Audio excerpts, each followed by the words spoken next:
The original Tribal Chief is here. The following is a Hell in a Cell match.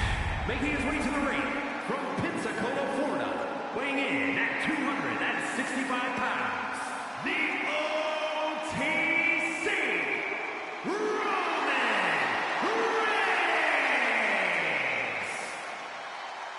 After all Reigns has been through, he is still a force to be reckoned with. Roman Reigns still has the power and the determination to plow through anything that gets in his way. And whatever you do, do not call it a comeback. Roman returned every bit as dominant as ever before.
Ladies and gentlemen, acknowledge him.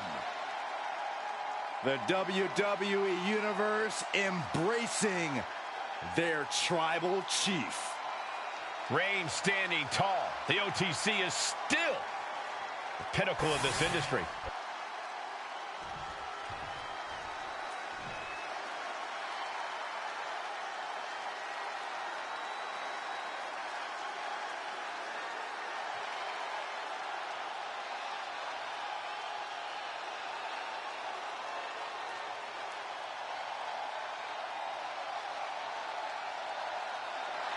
The one and only CM Punk.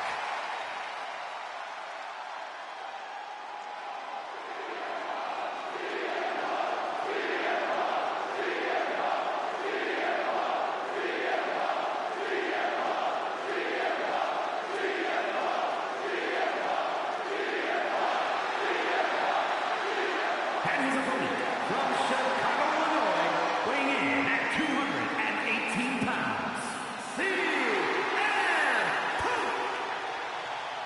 CM Punk always a brash and defiant competitor. And Punk has had to fight his way to the very top, using his own unique style in the ring. Learn to rely on his own toughness and hard-headedness. Whether you love him or hate him, his approach has made CM Punk an all-time great.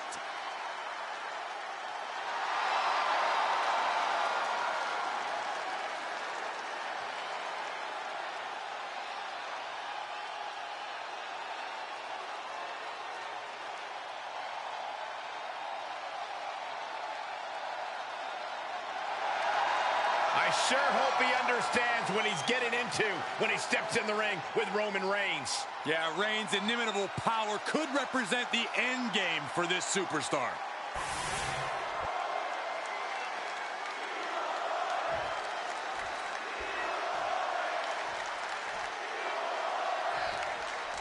The unforgiving structure is down and the bell is rung. Unforgiving and at times outright ominous.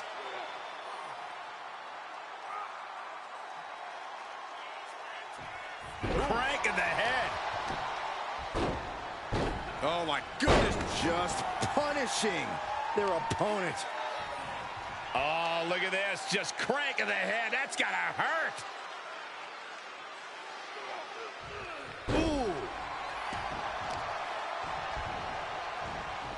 They are feeding off the WWE fans, now pinning the arm down and, oh, stop shot right to the hand. And repeated impacts like that will weaken you mentally as much as it does physically. Put in the corner now. Wicked clothesline. Roman cannot be stopped here. It's got to be hard to be CM Punk right now.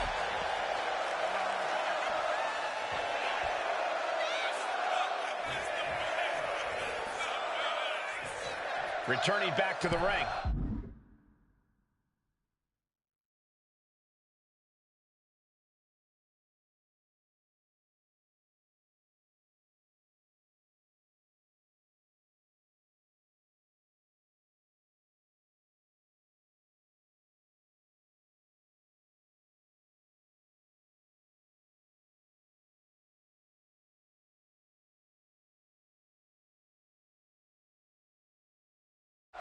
And the action is shifted now into that dangerous area between the ring and the walls of the cell.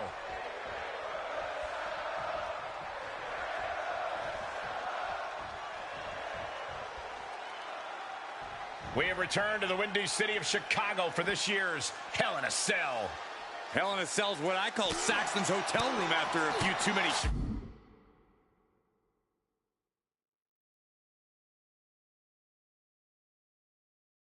Chicago dogs. Hey! Momentum is running away from Punk. Reigns is picking up steam. Boom! Had an answer for Reigns. Punk showing how much punishment he can withstand before getting his own offense in. Time now for CM Punk to get his energy up and claw back into the fight. What a display here. Counters on both sides. Oh, jarring uppercut. Oh, God. CM Punk stopped that in its tracks. Oh, what an uppercut. Oh, my goodness.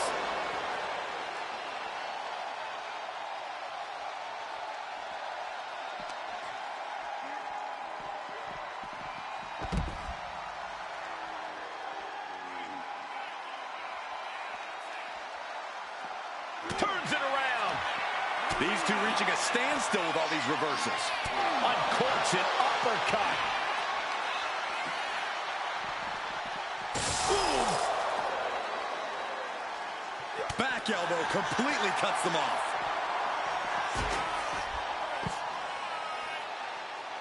Boom!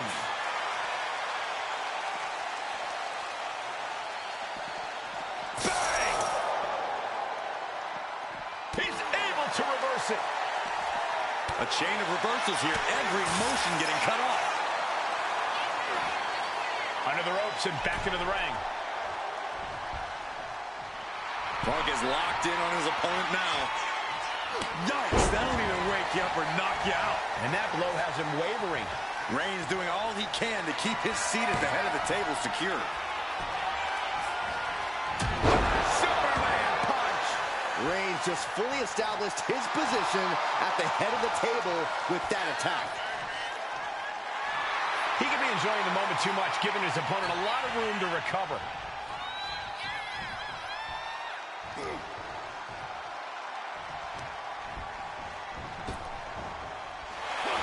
Oh, shocking inside cradle. Small packages could be it. Kicks out before one.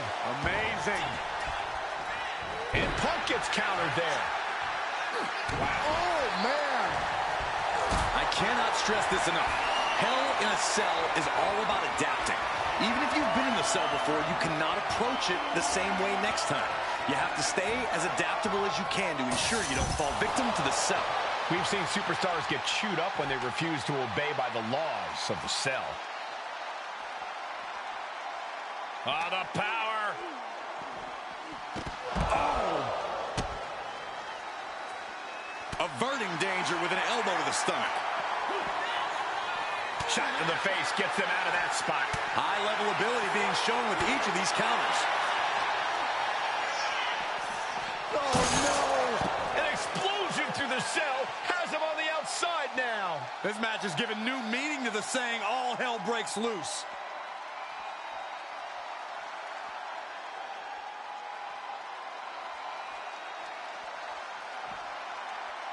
And he's clearly got something on his mind as he ascends up the cell wall. Uh-oh, it's getting good now. This will take things to another level. He's up and standing on top of the cell.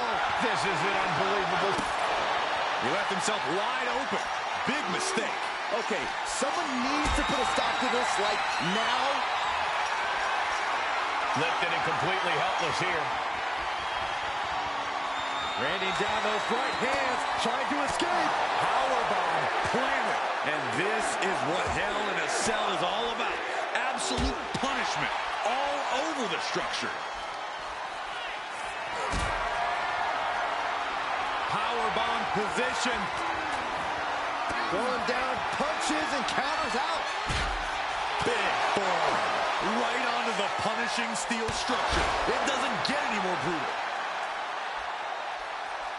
Reigns hits him. And on the line for Punk.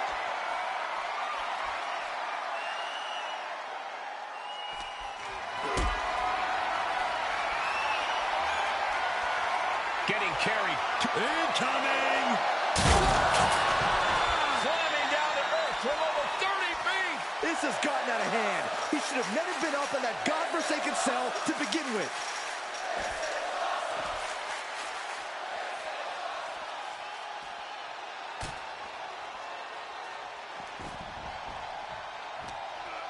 Punk wasting no motion on the counter. Boom.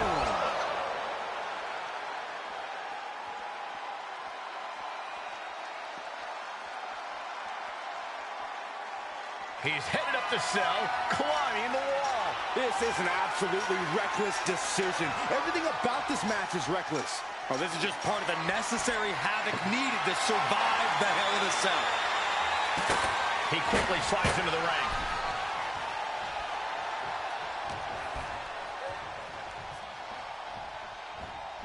Right to the back of the neck, what a blow. Good night. I can't begin to imagine what he's got planned here, guys. Maybe it's a... Roll up here. And the count doesn't even begin. How did he do that? CM Punk looking to turn out the lights. The go to sleep GTS from Punk. CM Punk turned his lights off. How at this point you don't even stay down long enough for a 1 count is beyond comprehension. And Punk might have just swung for the fences, but it wasn't good enough. Superman punch.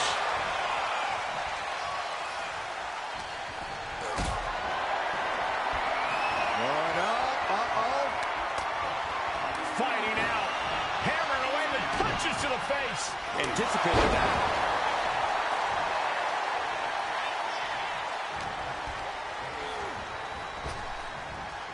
Rapid fire Samoan drop. Boom, man.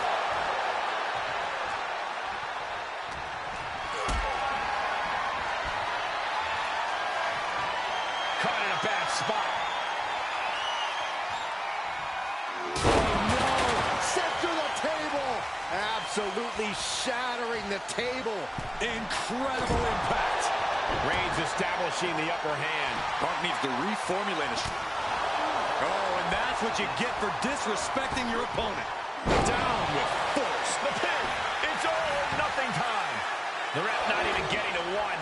How'd he do that? Had it scouted.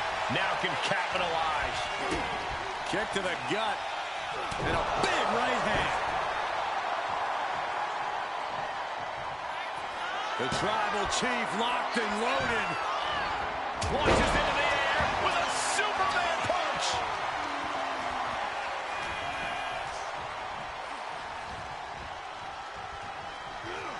And into the turnbuckle he goes. Oh, Superman punch. Reigns not dead yet. There is the spear. That's a game ender, gentlemen. Here's the pin. He got it. A career-changing win inside Hell in a Cell. Here is your winner, the OTC, Roman Reigns. CM Punk disappointed with this loss tonight. Reigns came here with one thing in mind: win.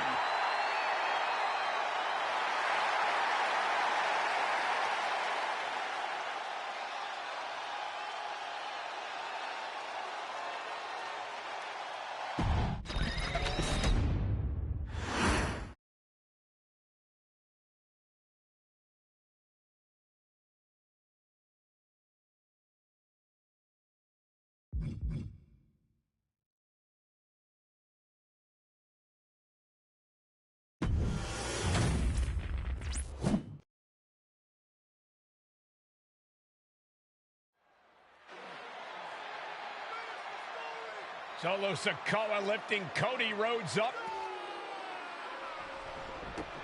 Spear from Roman. Cover, hook to the leg. Cody somehow survives. Are you kidding me? How? How did Rhodes survive? Desire is how, Corey. Grit is how, Corey. This is how bad Cody Rhodes wants to finish his story. What the? It can't be. It is! John Cena's here. Cena's in WrestleMania.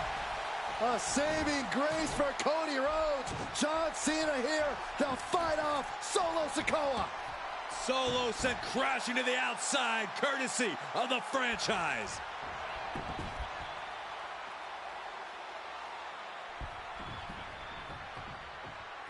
Cena's got Roman up. Attitude adjustments. Down goes Reigns.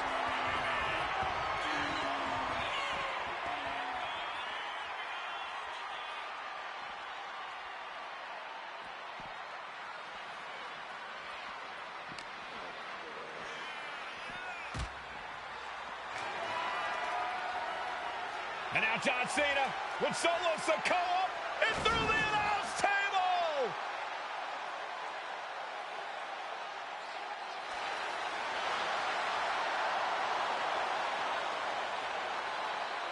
Oh, hold on, guys. Hold on. You gotta be kidding me. The final boss is at WrestleMania. What a moment this is. Brings back memories from WrestleMania over a decade ago.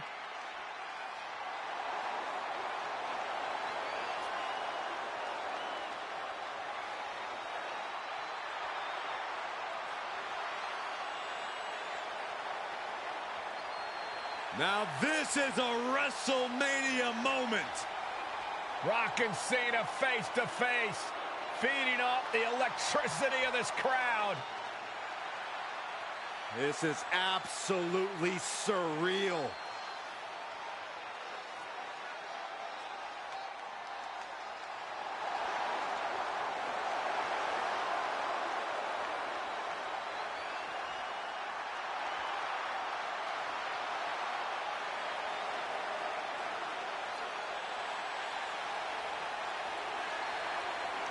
Oh, right to the rock bottom!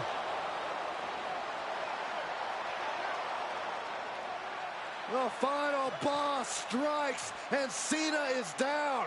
And now The Rock taking off the Mama Rhodes weight belt, and he's going to use it against Cody.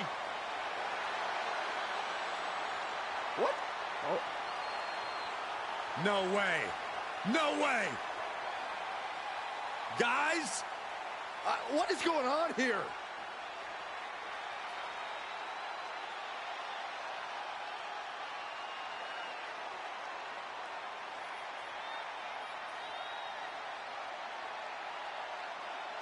We know that music all too well, but It's Seth Rollins. And a Superman punch by Reigns intercepts Rollins, who's out here in the old Shield gear.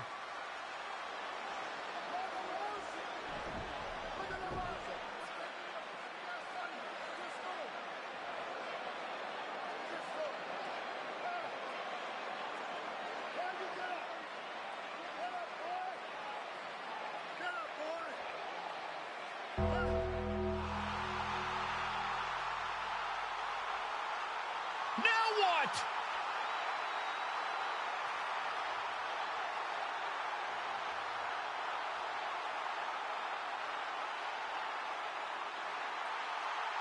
Undertaker's in the ring! oh my gosh! The Great One face to face with the Reaper at WrestleMania.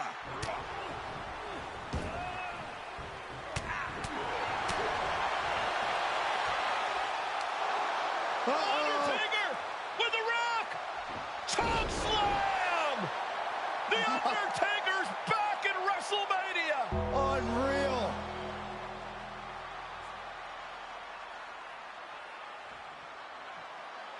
And now Roman Reigns and Cody Rhodes struggling to to grab a hold of the steel chair in the ring. Both men struggling to their feet. Roman beats Cody Rhodes. And this could be disastrous for the American Nightmare.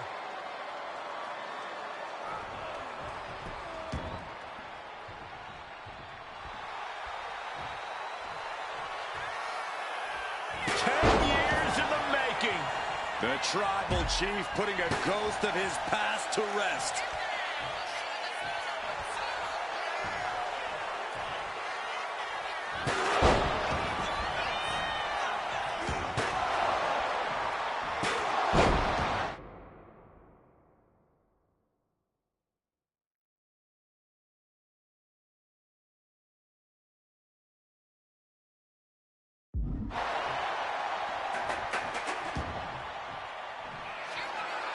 Roman Reigns setting up, looking for the spear to put Cody away. No! Cody catches Roman. Crossroads. And another crossroads. Looking for the trifecta now. Finish the story. Everybody seems to think that WrestleMania 40 was the night the bloodline ended. But anyone who knows us knows that it's going to take more than one bad night to bring us down. If anything, we're just getting started.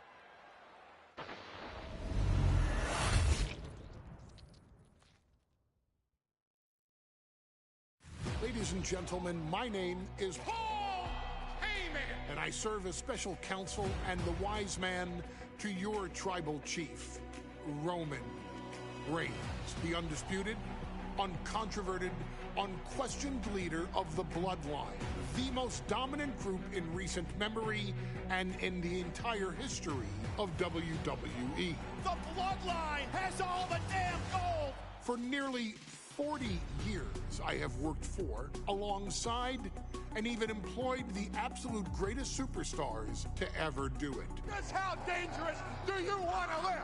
I've created the Dangerous Alliance, led an extreme revolution with ECW, and managed the most legendary of all champions. And for me, none of that compares to the relationship I've built with the Anoa'i, Fatu, and Maivia families, the triumvirate that composes this dynasty that we know more colloquially as the Bloodline. My time with this family goes back 40 years. I've led them into battle, strategized with them, and have watched their children grow into top-tier superstars who have also created their own impressive legacies. And so it is my great honor to serve as your host for the WWE 2K25 showcase featuring a dynasty like no other, the Bloodline. When you look at this incredible family tree, this is proof that there is only one royal family in professional wrestling, bound by blood. A blood bond forged between High Chief Peter Maivia and Amatua Anai Anoa'i, the father of Afa and Sika, the wild Samoans, created a force that has dominated professional wrestling for over 5 decades. An elite collection boasting names like the Wild Samoans, Afa and Sika, as well as The Rock, Rikishi, Umaga, Yokozuna, Nia Jax, Jimmy and Jey Uso, Solo Sikoa, Jacob Fatu, and of course, your tribal chief, Roman Reigns. They've owned championships, filled arenas, packed stadiums, broken box office records, years and decades of dedication to the craft, perfecting their art with each passing generation, ultimately leading us to right here, right now, with the Bloodline having dominated WWE for the last half decade. As your humble wise man, it is my duty to take you through some of the most ferocious battles featuring the greatest warriors in the family. Not everything goes according to plan, and this year we're going to give you a chance to right the historical wrongs and change history to bring more glory to the bloodline. It's our showcase, after all. Honestly, their only real competition is themselves. Acknowledge me! All of this fighting amongst each other, this constant power struggle, I won't let all of that ruin this moment. Because it's not just about Solo Sikoa or Roman Reigns. It's not just about the Usos. It's about every single member of their family that came before them, who built the lineage, and who made them into the superstars that they've become today. It's been said elsewhere that wrestling has more than one royal family. That's undeniably true. Also undeniably true is that for all of those other families, there's only one bloodline dynasty.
In a family that specialized in brute force over the years, perhaps no one better personified this than Rodney Anoa'i, nephew to the Wild Samoans, better known to the WWE Universe as the mighty Yokozuna. The family's first world heavyweight champion, Yokozuna arrived to WWE in the fall of 1992. An imposing behemoth, to say the least, Yokozuna would make an immediate statement, winning the 1993 Royal Rumble just a few months after his debut. This victory would grant him a WWE Championship match at WrestleMania 9, where he took on Bret the Hitman Hart. This meteoric rise to the top was only a hint of the dominance Yokozuna would have on WWE for the next year. 2 WWE championships, a WWE Tag Team Championship, victory over the era's titans like Bret Hart, Undertaker, Lex Luger, and Hulk Hogan. Yokozuna is my middle name. I'm named after my uncle. I carry it with so much pride and weight on my shoulders just because of what he's done for this business and who he is as a person too. It's a cool middle name to have, man. I represent it with the pride, man, that I have. Hopefully, man, I'm making him proud by doing that. The manner in which Yokozuna melded incredible size with unspeakable agility, shocked the WWE Universe, who to that point were used to their monsters hitting hard but moving slow. Yokozuna broke the mold, punishing opponents with super kicks, uranagis, leg drops, and of course, his devastating Banzai drop. A maneuver so effective that once it had connected, nobody kicked out of it. Nobody. Rodney was a very unique talent. I think the way he was able to handle all the pressure, it was kind of parallel to how he was in the ring. For someone to be so big and to be so nimble, you just don't see that very often.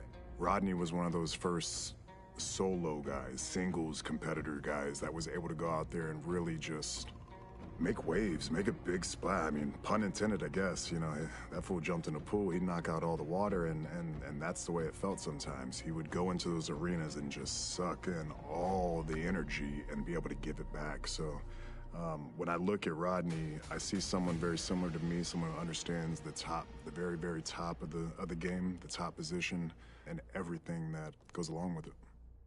In a career filled with so many highlight reel moments, perhaps nothing stands out more than when Yokozuna faced and defeated the so-called immortal Hulk Hogan at the first King of the Ring event in 1993. Looking to humiliate Hogan after the Hulkster stole Yokozuna's WWE Championship only 2 minutes after Yokozuna defeated Bret Hart for the title months earlier at WrestleMania 9, Yokozuna entered the ring totally focused on the task at hand. And on that night, he not only got revenge, but his victory would send Hogan packing from WWE for nearly 9 years. Hulk Hogan is finished. Many felt that Yokozuna had indeed killed Hulkamania. Now, you get to possess the power of the mighty Yokozuna and deal out punishment to Hulk Hogan to walk out of the King of the Ring, a 2-time WWE champion. Showcase the ability and the agility that made Yokozuna a Hall of Fame performer and take Hulkamania down. Banzai.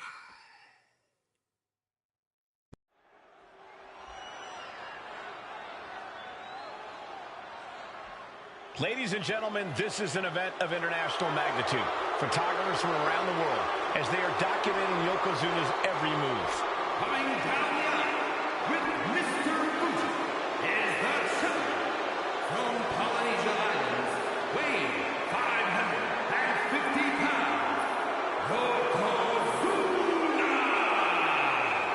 One thing, Corey, he's 550 pounds, bigger than he's ever been.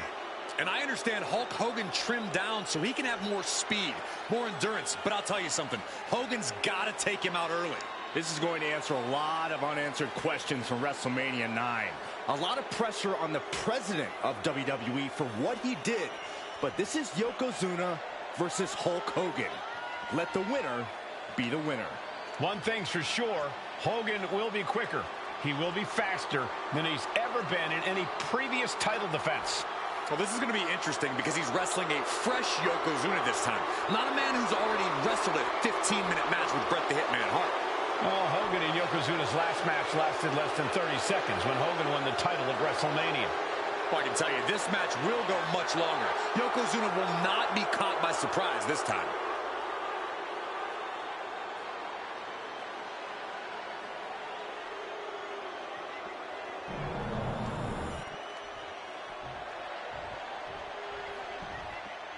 Listen to this. What a phenomenal ovation for the WWE Champion.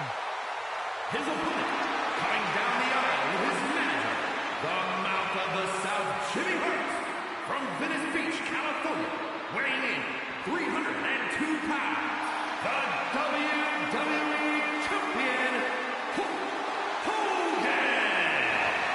You can feel this facility shake, literally moving. The ref Hulkster shaking with the ovation of the WWE Champion Hulk Hogan. Hulk Hogan thrives on these people. He thrives on the Hulksters, the little Hulksters. This is what keeps this man going.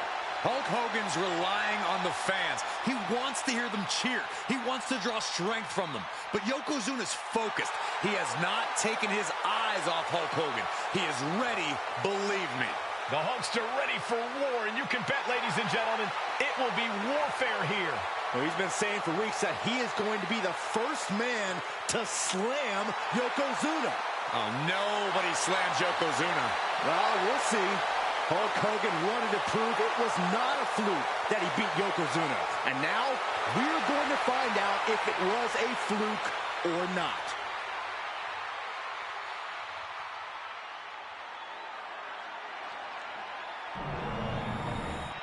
Desire and resolve will be tested tonight, all for the right to claim the championship.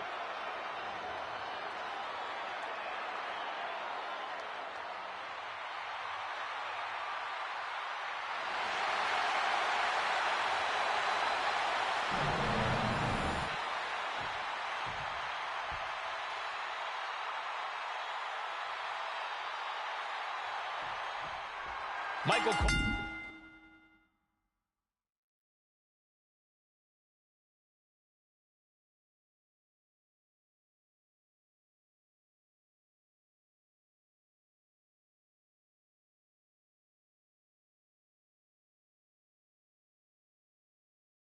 Alongside Byron Saxton and Corey Graves, emanating from King of the Ring, 1993. Yokozuna is fuming over his embarrassing WrestleMania loss to Hulk Hogan. Now, Yokozuna has vowed to reclaim the WWE Championship and wipe Hulkamania off the map. Indeed, the last time these two shared a ring, it was disastrous for Yokozuna. Mr. Fuji issued a challenge to Hogan on behalf of his client. And 22 seconds later, Hogan was the new WWE Champion. But that night was mired in controversy as Yokozuna had just been to battle with Bret Hart to win the title. This is going to answer a lot of questions from WrestleMania 9. This is Yokozuna versus Hulk Hogan, and we're going to find out who's the true champion.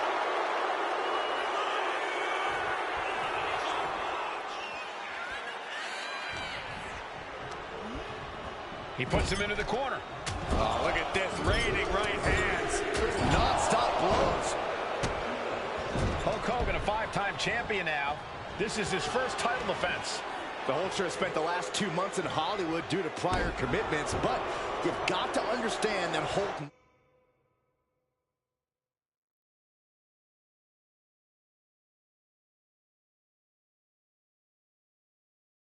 never expected to be WWE Champion coming out of WrestleMania. Oh, no. Bear hug of pride. This is not so much as a submission hold. He just lets go. His grip strength might have run out. Striking with a knee. And Hogan falling victim to a slew of offense. Yokozuna making Hogan regret wanting this match. I love it.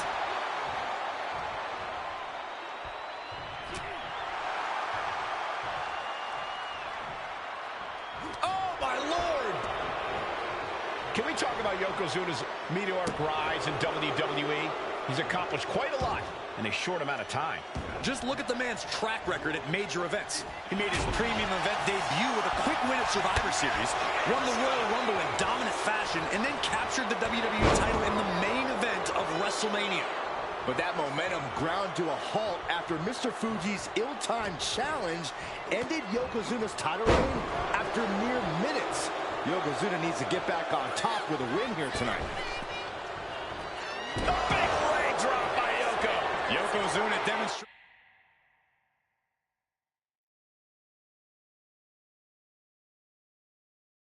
his full power. Hogan's in trouble.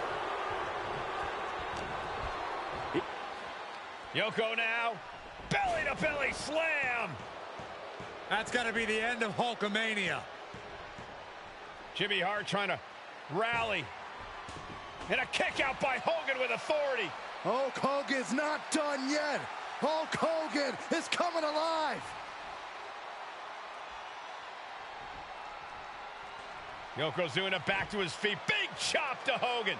And Hogan's starting to hulk up here. How many times have we seen this over the years? These massive strikes from Yokozuna having absolutely no effect on Hogan. Hogan fired up. Hogan's ready to go. Hogan feeding off the energy of all the Hulkamaniacs. And here comes Hulk. And Yokozuna being backed up to the ropes. Big boot. I can't believe Yokozuna's still standing. Hogan continuing to pour on the offense. A second big boot, but Yoko still on his feet. Don't let up, Hulkster. Keep swinging, keep firing away.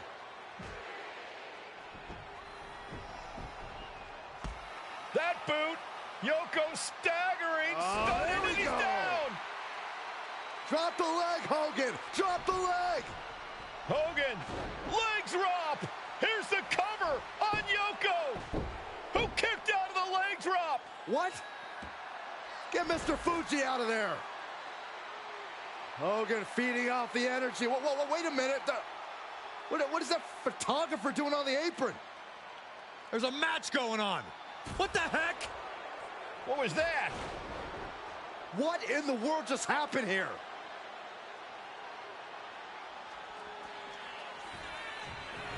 Oh, no. And then He calls off the pin attempt, maybe wanting to try something else. Yokozuna on the move. Devastating leg drop. Tremendous athleticism from Yokozuna. Unique as they come.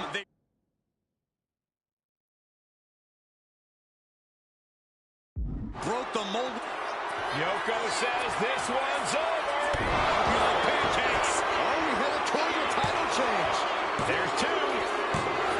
And Yokozuna is once again champion. I can't believe it. The winner of this bout and new WWE Champion, Yokozuna. We have the official word. Yokozuna is indeed the new WWE Champion. We may have just witnessed the end of Hulkamania, gentlemen. There's no may about it, Cole. Yokozuna just conquered Hogan, and every newspaper in Japan is going to be filled with pictures of our new WWE champion. Here in the heartland of America, the heart of Hulkamania has just stopped beating. Hulk Hogan is finished.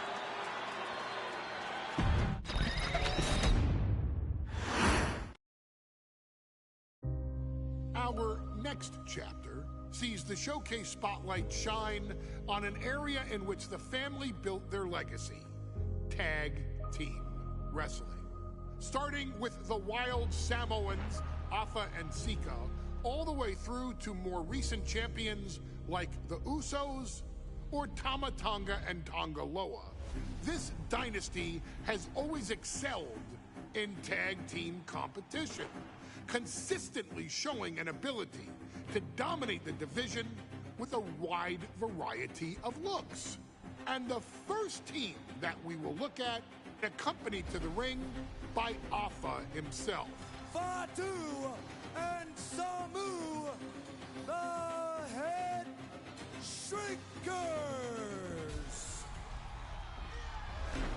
They put the fear in people's hearts. That's what the Head Shrinkers did back in the day. Second to none in that ring. You know, hard-nosed, battle-tested. They went for it every single night. More astute fans may also know that early in their journeys, Samu and Fatu were managed by me, Paul Heyman, then known as Paul E. Dangerously, and the SST, the Samoan SWAT team. The Samoan SWAT team is here. Vengeance is mine. Already an imposing force that early on, their future greatness was obvious to so many industry experts. Afa, more than anybody, knew he had the team on his hands, with Samu being his son and Wwe2k his nephew. The tribal elder was able to mentor both, instilling in them the same unrelenting approach to competition that made the wild Samoans world famous. The team toured through regional promotions before a quick stop with me in WCW, but WWE was always their goal.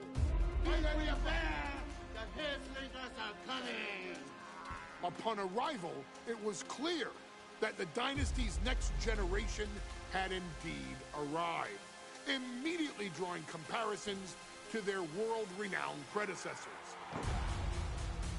10 years before it became cool to say, Samu and Wwe2k displayed ruthless aggression in the ring, overwhelming opponents before the bell and continuing the non-stop attack until their hands were raised in victory. Deceptively agile for men of their size, they brutalized the opposition with devastating dives from the top rope. The duo would eventually go on to capture the WWE Tag Team Championships in the spring of 1994, fulfilling the promise and carrying the legacy to even greater heights. At WrestleMania 9, the Head Shrinkers' one and only in-ring WrestleMania appearance saw them taking on Rick and Scott, the Steiner brothers. Be prepared, Steiner brothers. We're gonna give you a pain that you have never felt before. While I'm not one to make excuses, I am one to give opportunities to you, our expert gaming member of the WWE Universe. And so, today, you have the opportunity to make things right.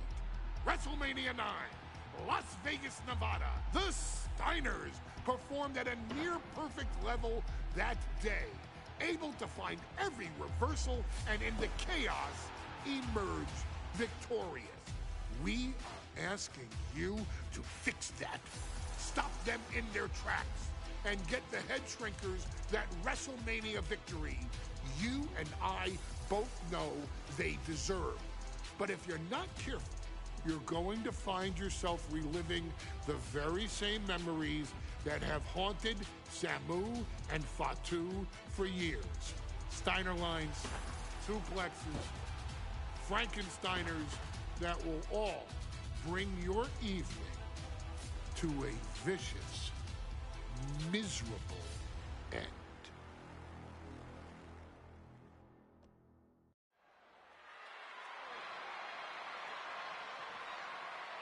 One of the toughest teams in WWE history. Nearly 600 pounds of pure savagery. As a tag team match set for one fall. On the way to the ring, accompanied by Alpha at a combined weight of 565 pounds. Samu and Wwe2k, the Head Shrinkers. Fair warning, this one may not be too pretty, guys.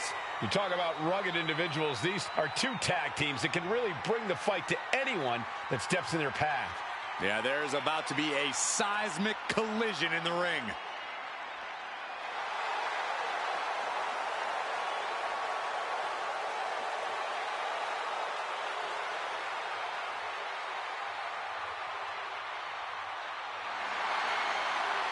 This match means so much to the Steiners and to the Head Shrinkers.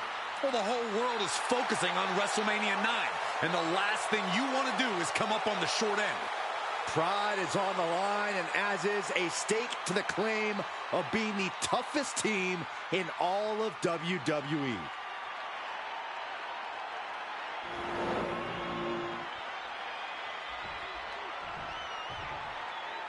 The Steiner brothers getting a tremendous ovation here in their first WrestleMania, and we'll see if they can carry on Michigan's winning ways. And their opponents at a combined weight of 531 pounds, Rick and Scott, the Steiner brothers.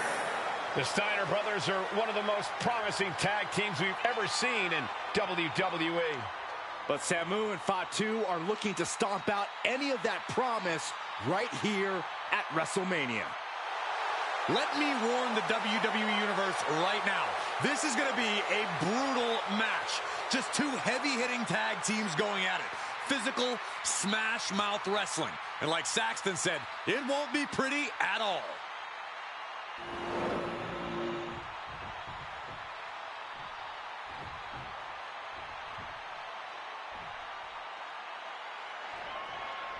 Big fight feel in Las Vegas as Gladiators face off here at WrestleMania 9. And we are watching four men who would have been right at home inside of a Roman Coliseum. The Head Shrinkers and the Steiners are ready for a true battle.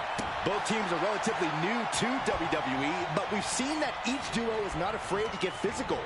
Each side is looking for their first WrestleMania win, and they will do anything to earn it.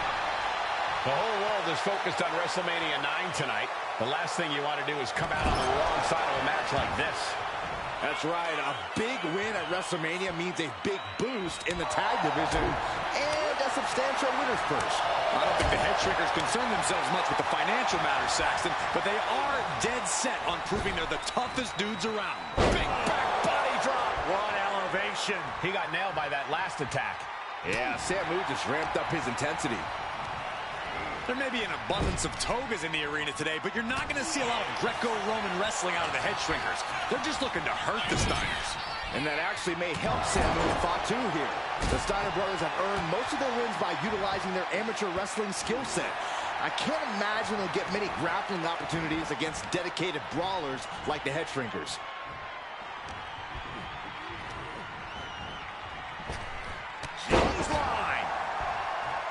The Head Shrinkers and Steiners are two of the brightest young teams in WWE, but they both come to this match with a few years of experience in WCW. The Steiner brothers earned many tag accolades in WCW. Bear hug, squeezing the breath out of them. The more he fights, the more pain he's in. But he can't stop battling. He has to get out of this in a hurry. The bear hug, and a way to get out of it is being on display right here. Caught with a clothesline. Samu's gaining the upper hand. The Head Shrinkers smartly keeping themselves out of the grasp of Rick and Scott Steiner. There is a method to the madness of the Head Shrinkers. German suplex. Samu and Fatu already some success in the tag division tonight. Could really be their coming out party. Well, they certainly have a tradition to uphold, Cole. The man in their corner, Alpha, has held the WWE tag titles on 3 occasions. And he's primed to bring the Head Shrinkers to the top as well. Ooh, whoa! He could be starting to really struggle in this match. And making a tag has to seem like a good idea right about now. And got away with that one. And there is no other term for that than just cheap. A cheap shot.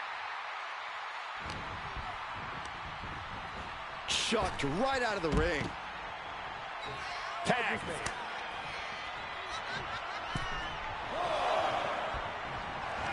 Take it over. Going for the win. Hit. Able to turn it into a cover of their own. Hold on. He stops the count. Assaulting the knee with purpose. Before this match began, you heard. And there goes Steiner sent outside the ring. Fatu like a one-man wrecking machine right now, cleaning house. Oh, look at this, the power by Scott Steiner. But the tag was made and Scott not aware. Big kick. Scott Steiner did not see the blind tag made by Samu. Oh, this is not looking good for Steiner. And this is what the Head Shrinkers do. Top-tier tag team wrestling. Steiner didn't see the tag, decided to hot dog around, and got a foot in the face for it. This is outright disrespectful. Making his way to the top here. From the top. Completely missed the mark there. As we find ourselves surrounded by all this pageantry, do you think either of these teams is feeling the pressure of their first WrestleMania? I can tell you that Sam... Bear hug, squeezing the breath out of them. Pain just painted all across his face right now. Struggling to fight out, can he survive?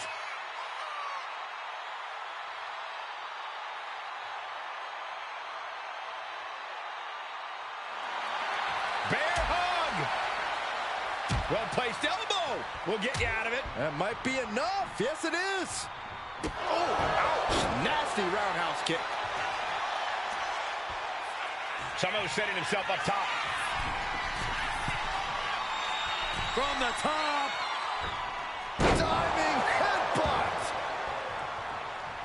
Ooh. And we are really seeing the amazing skill sets of all four men in this tag team showcase. Well, we already knew about the brawling of the head shrinkers and the grappling of the Steiners, but men as big as these four behemoths should not be able to fly around the ring like they have thus far. It is made for an extremely tough act to follow, guys. Standing drop kick. Great ups. And now Scott is getting beaten down. Seeing some high-impact offense from Samu and Wwe2k thus far. I'm not sure the head shrinkers are even going for the victory. They just want to destroy the Steiners. Clothesline. Good Lord.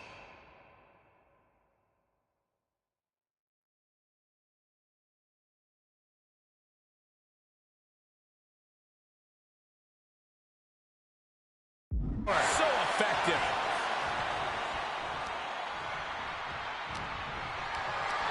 What a display of strength here.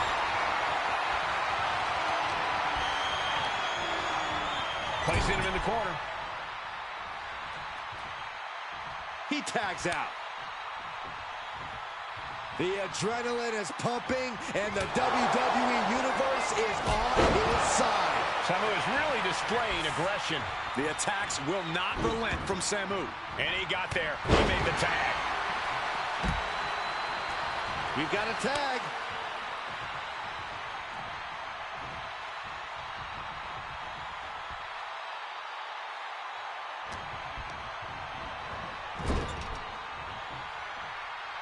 Did you hear the impact? Just using their foot as a weapon. So ruthless.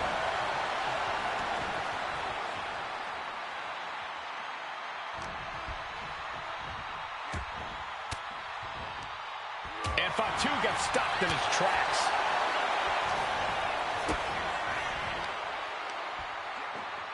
Wicked driver.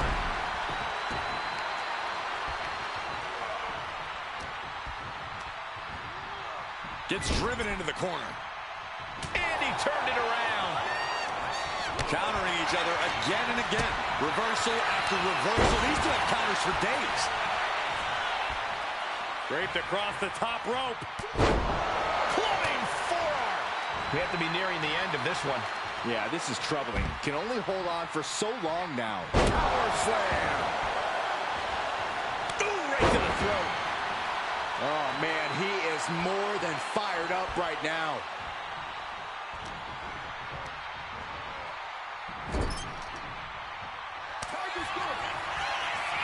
Oh, tag. Double team coming. Driven down face first. And the head shrinkers just might have it. There's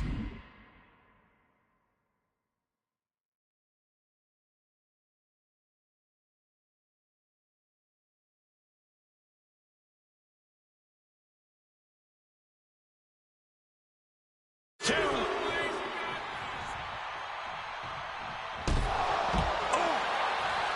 And guys, what a war we're witnessing between the Steiners and the head.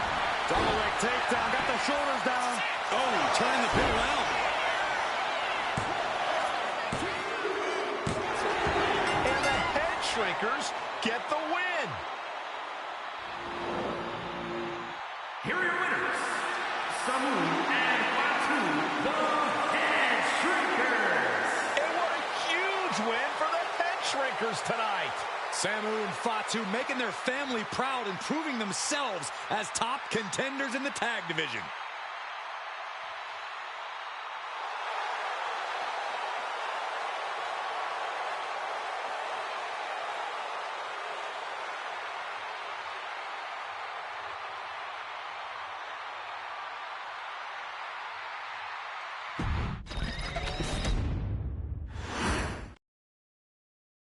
Hey, let's put this in the simplest of all terms. Dwayne "The Rock" Johnson is the biggest celebrity on the face of the planet today.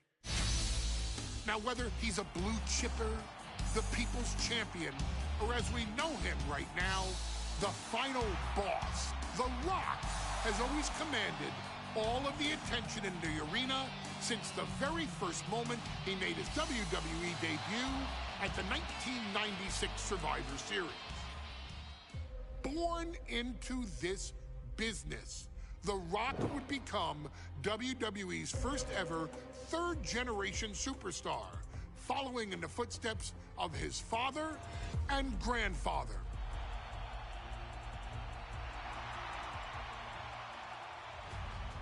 Who had competed in WWE rings before him. Dwayne, you had the huge responsibility. There's a legacy, and you have to take it so seriously.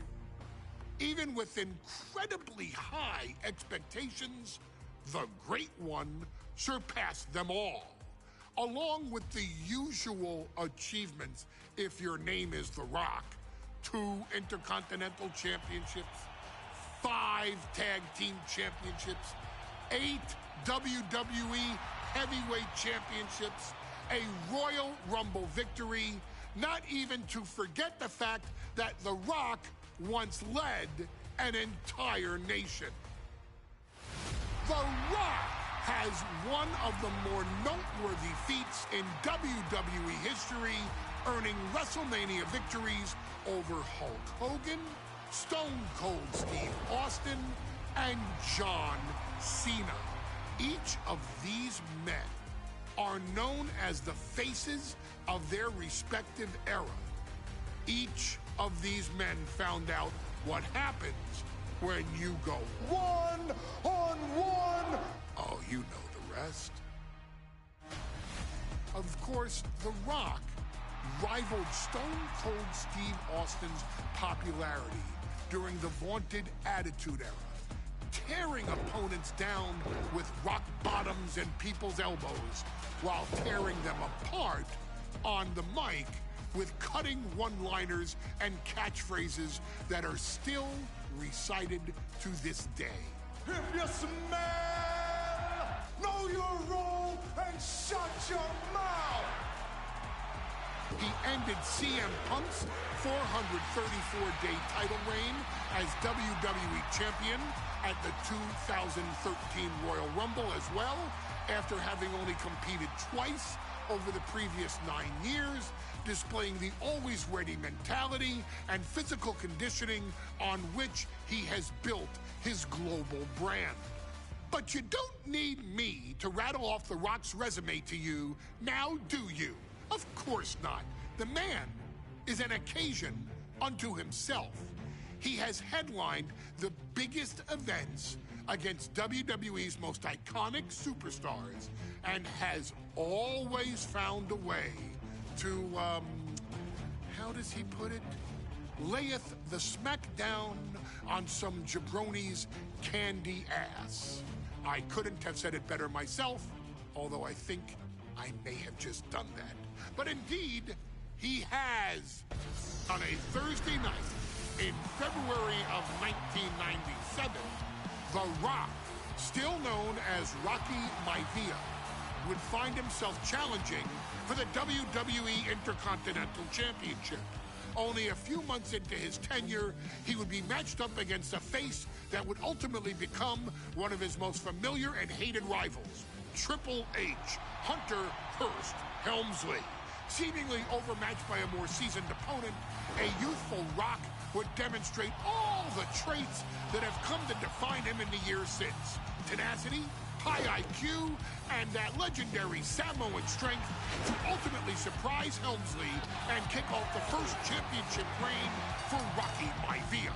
It would be the first step of a journey that has ultimately led The Rock into the pantheon of WWE's elite. So now it's all in your hands. It's up to you to showcase the undying drive that makes The Rock the hardest worker in the room to deliver a shocking upset against the Greenwich snob himself.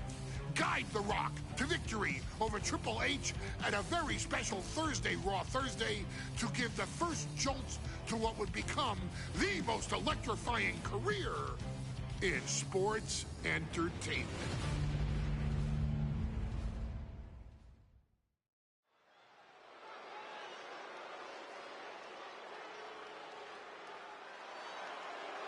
And here comes the #1 contender, at least for tonight, Rocky Maivia. The following contest, scheduled for one fall, is for the WWE Intercontinental Championship. Making his way to the ring is the challenger from the South Pacific, weighing in at 275 pounds, Rocky Maivia. A blue chip talent with a bright future.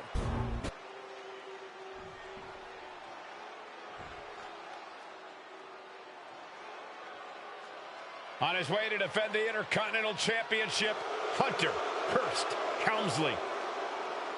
His opponent from Greenwich, Connecticut, weighing in at 246 pounds, the WWE Intercontinental Champion, Hunter Hearst Helmsley. Helmsley is scheduled to face another challenger at an upcoming show this Sunday. And he's taking the risk, stepping in here against the newcomer, Rocky Maivia. Well, you can consider it risky, you can consider it overconfident, but any way you look at it, it's a dangerous move by Helmsley to take on an athlete who has been on a real roll. Rocky Maivia has been successful thus far in WWE, and Rocky is focused. Rocky is only thinking about tonight. Saxton, just curious, have you ever exercised your right to remain silent? I am tired of all this talk about Rocky Maivia. Yeah, he's been on a roll, but it could all come to a screeching halt tonight at the hands of Hunter Hearst Helmsley.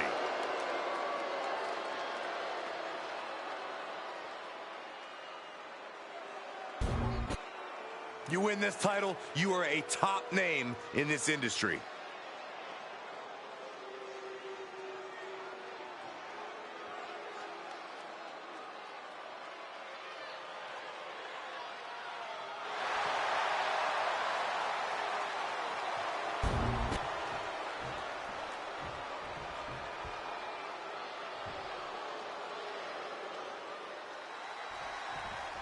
The Intercontinental Championship is on the line here between two superstars who don't have anything nice to say about one another. The challenger, Rocky Maivia, and our current champion, Hunter Hearst Helmsley. Well, Helmsley is our champion for a reason. He's a cut above the rest, a higher class of in-ring competitor. This Rocky Maivia guy should learn his place and respect his betters. Well, that attitude is exactly why Maivia is so eager to go after Helmsley and his title. He wants to prove Helmsley is just a snide and arrogant blow. Uh-oh, this is not going to look pretty. Submission being applied. Uh-oh. Oh, this is going to hurt the legs. It's in deep, the leg bending awkwardly. Working to take the base away in the most painful way possible.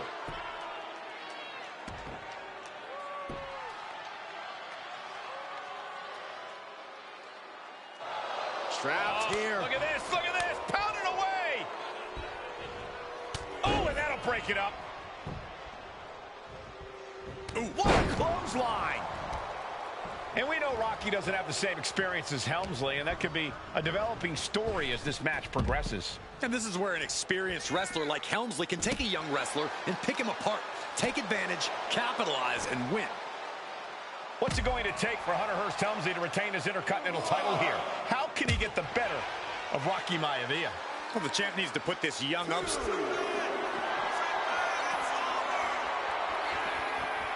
vintage move here. The Cobra Clutch. Such a punishing submission hold. And at this stage, it's over. Elbows trying to free himself, and he escapes. Ooh, sent straight into the ring post.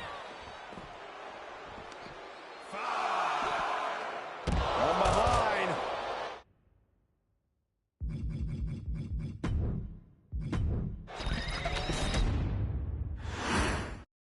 The Intercontinental title hangs in the balance. Tonight in a match between our refined champion, Hunter.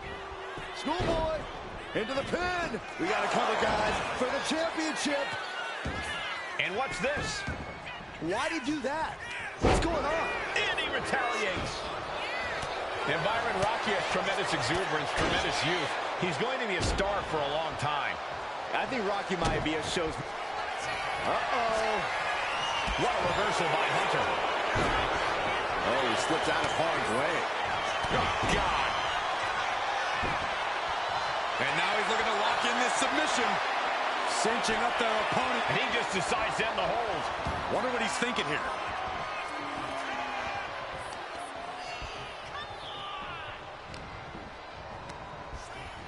Oh! Ricocheting off the turnbuckles. Over the top and lands awkwardly outside.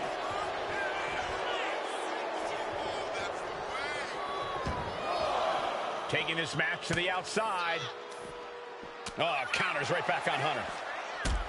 Before this match, I was talking to Helmsley, and he said he can beat the snot out of this Wwe2k kid in less than 10 minutes. In fact, he was showing me on his watch. Did you know he has a timepiece that costs $20,000? Confident words from Hunter Hearst Helmsley. Not sure how relevant his timepiece is to this match, though, Corey. It isn't relevant. I just wanted to share an example of how far ahead in the game of life Helmsley is. Oh, brother. If Rocky Maivia is going to take down the more polished and experienced Hunter Hearst Helmsley, he's going to have to do it with unrelenting energy. Rocky has to keep coming at the champion with big attacks until Helmsley collapses under the onslaught. It's a bold strategy that will take everything the young Maivia's got, but you're right. It could be his best path to his first championship win. And conspicuous by his absence is the butler of Hunter Hearst Helmsley, who has been intervening in matches as of late. Who knows if he might show up? Yeah, unfortunately, that's just another thing Maivia needs to worry about. Rocky has bigger problems in the ring, gentlemen. Biggest match he's ever had. Live, worldwide television. He's got to have a stomach full of butterflies.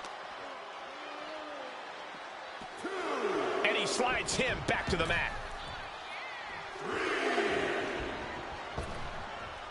On a forearm. Maivia dishing it out now. The power of Rocky Maivia is too much for Helmsley right now. I don't know why he just called off the pin attempt. Hopefully he has a strategy. So much damage inflicted. Deeper into this match now. And up high. Splash. Maivia took to the sky and executed that high risk perfectly. I don't think Helmsley had that scouted at all. Oh, uncorked a big punch. A reversal. Well scouted. At last, Helmsley keeping that string of offense in check. Could be a chance to Hunter to change the complexion of this match. Targeting the stomach to reverse that maneuver. An unprotected shot to the head. Those could add up. Oh, I think the ring just moved. Pin attempt by the champion. Shoulder up right away. It's unthinkable. Someone beating the 1 count at this point? Ooh, great anticipation. Oh, that's how you establish dominance. Maivia with a nice turnaround. Hunter whipped into the corner. Nobody home. Rocky hit hard. And now Hunter looks to take over this match. Helmsley muscling Maivia up to the top turnbuckle and a big right hand. Helmsley with something big in mind here for his challenger tonight.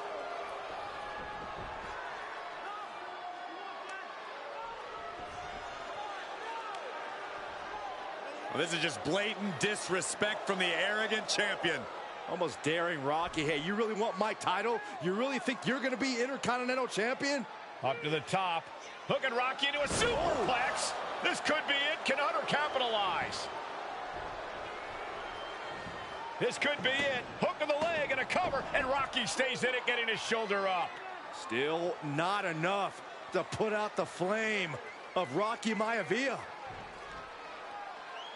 Hunter has to be asking himself, what else do I have in my arsenal? And I think we may get our answer, gentlemen. Yeah, it's just a matter of time, I believe, before this one's over. Hunter hooking Rocky, taking his time, looking to put him away. Maivia just collapsed.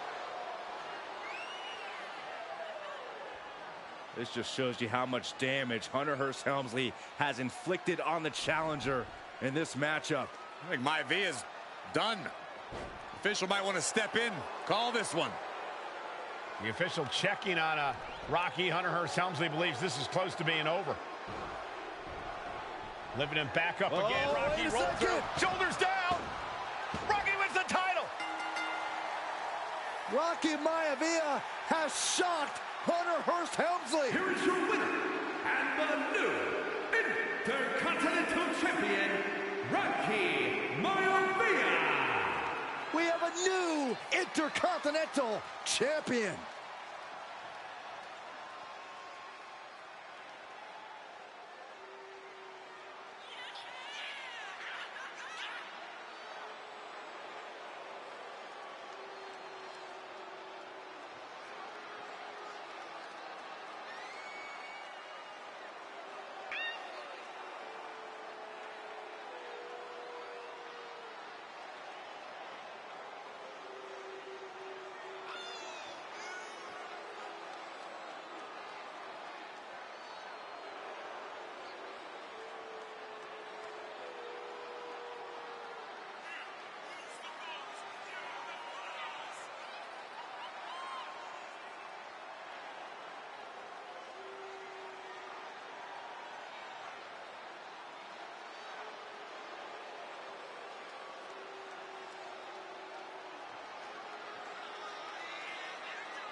In a family of elite combat athletes and top-tier performers, the final boss has always stood out, even when he was just a blue chipper. But there wouldn't be a final boss. There wouldn't even be a bloodline if it wasn't for The Rock's grandfather, the High Chief Peter Maivia. You can think of him as the first boss. Predecessor to the tribal chief. He is one of, if not the foundation for our family. The Wwe2k25 Maivia wrestling dynasty. I don't think there's anybody more responsible for what's going on now than the High Chief himself. Peter Maivia isn't simply one of the two principals behind the sacred blood bond.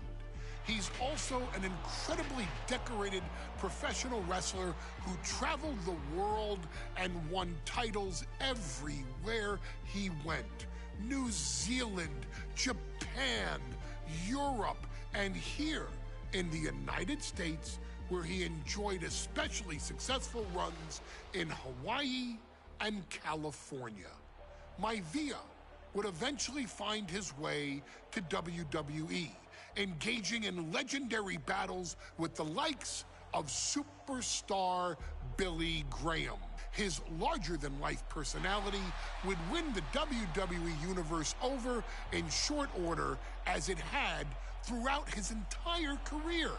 In the ring, High Chief Peter Maivia was a potent blend of brawn and grappling technique, often muscling his opponents down to the mat through a variety of joint locks and then switching to more painful holds once grounded. His sleeper hold and stump puller were both feared and renowned, and make no mistake about it, Maivia knew there was always more than one path to the ultimate victory.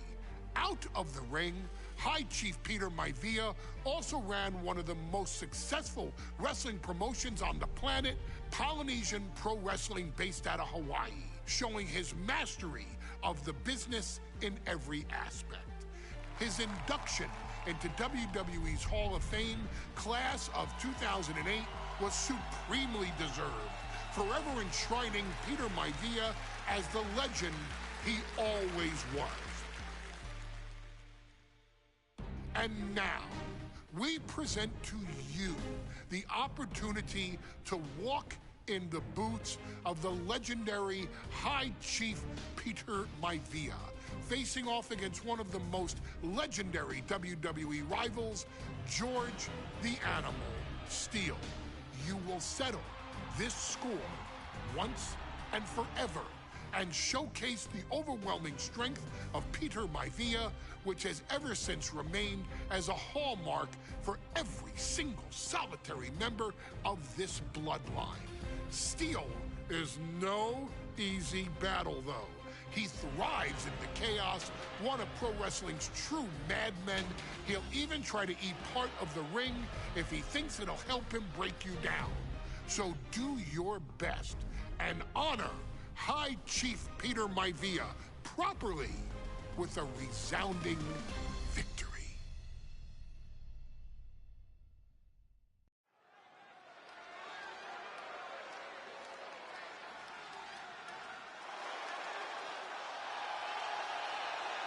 Uh-oh, somebody called the local zoo.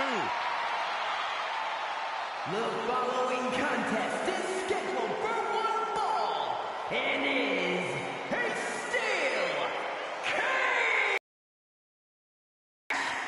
Introducing first, from Detroit, Michigan, weighing in at 275 pounds, George the Animal Steele.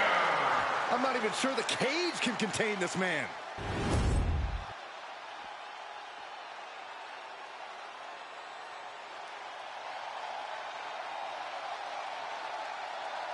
And strolling down the aisle, the opponent of George Steele, Peter Maivia. Always a chaotic matchup.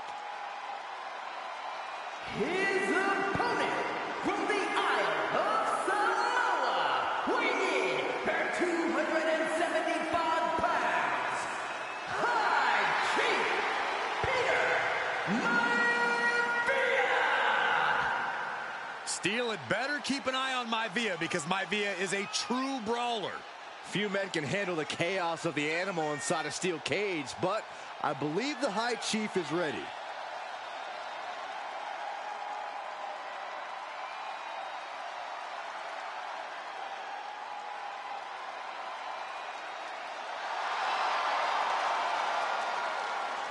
Maivia carrying such pride into the ring. Very stark contrast to Steele. We'll see which prevails tonight.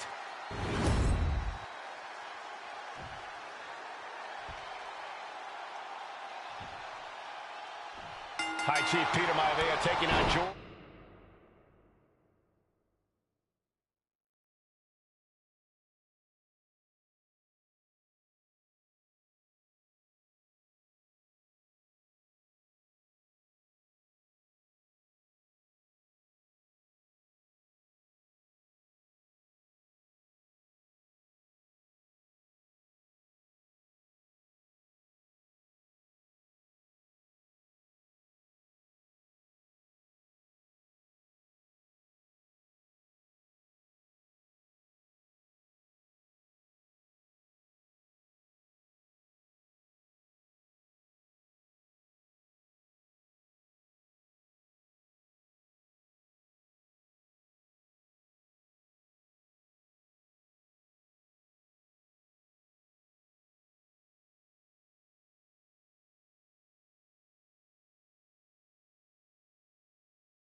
The Animal Steel in a steel cage match. Quite a heated history between these two guys. Yeah, Michael, and I think it's because Maivia is one of the few superstars brave enough to take on the Animal. Most of their contests have ended in countouts or disqualifications. Thanks to the cage, we'll get a decisive victory in this one. Well, that really depends on if a cage can even contain them.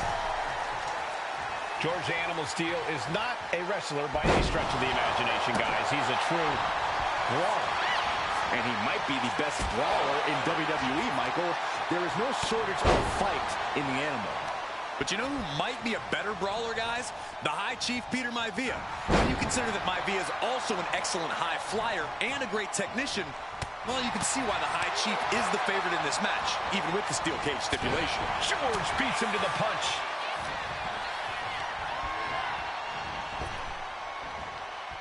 Sent flying. There wasn't the height or distance that caused the damage, but they certainly contributed.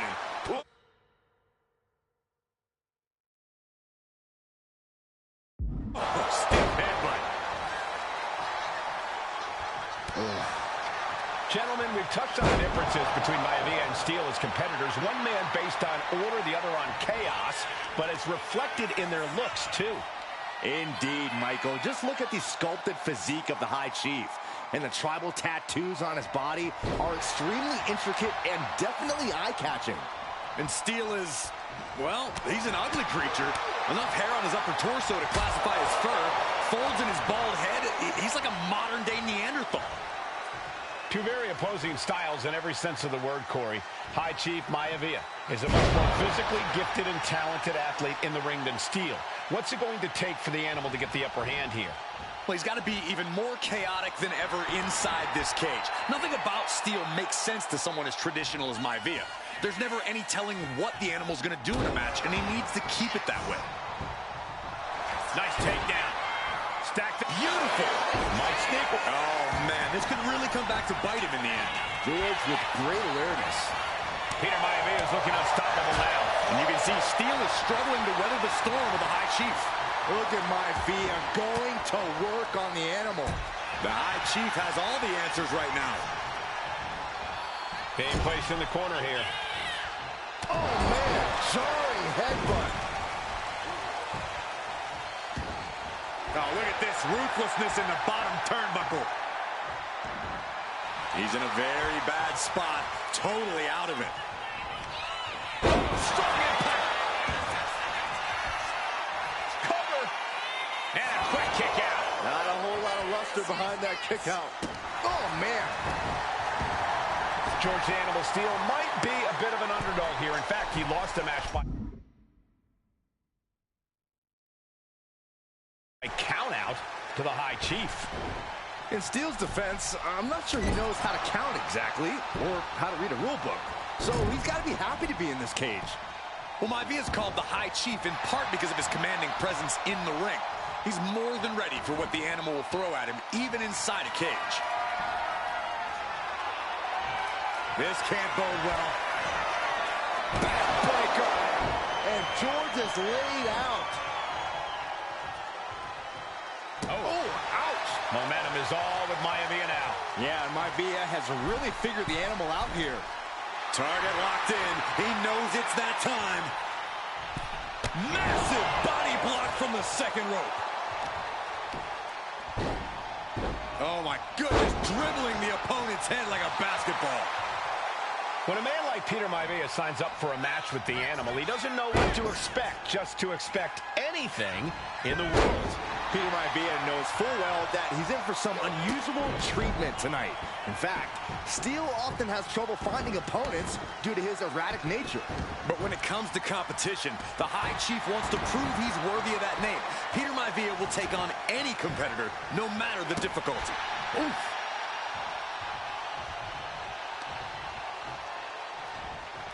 Oh, he flips that around.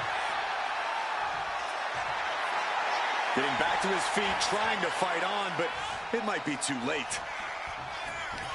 Oh, my gosh! Maivia just dominated the Animal with that one.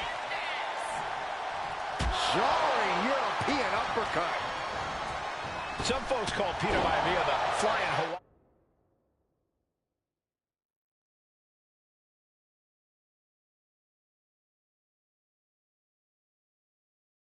And the reasons are obvious for that moniker, but guys, how has he earned the other nickname of the High Chief? Well, Cole, Peter Maivia is very close to the Anoa'i family. In fact, Peter's considered a blood brother to the patriarch of that clan. When you add on the fact that Maivia was born and raised in Samoa, you can see the great pride he has for that land and its people in the tribal ink that covers his body. Boom!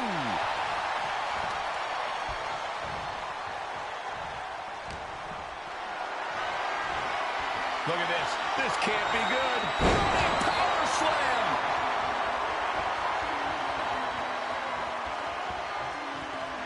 Oh, vicious headbutt. The High Chief Peter Maivia really making a name for himself at WWE. From the middle rope. Oh, what a splash! Maivia overwhelming his opponent here. Steele now just trying to survive. Crucial turnaround there because George was... Nice takedown, stacked for the pin. How on earth could he not keep him down for even one at this point? Great trouble here. Can he get it fully locked in? Hammer lock applied.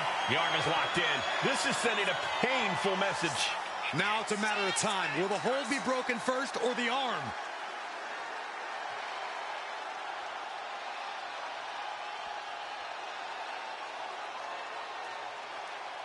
Able to punch his way out.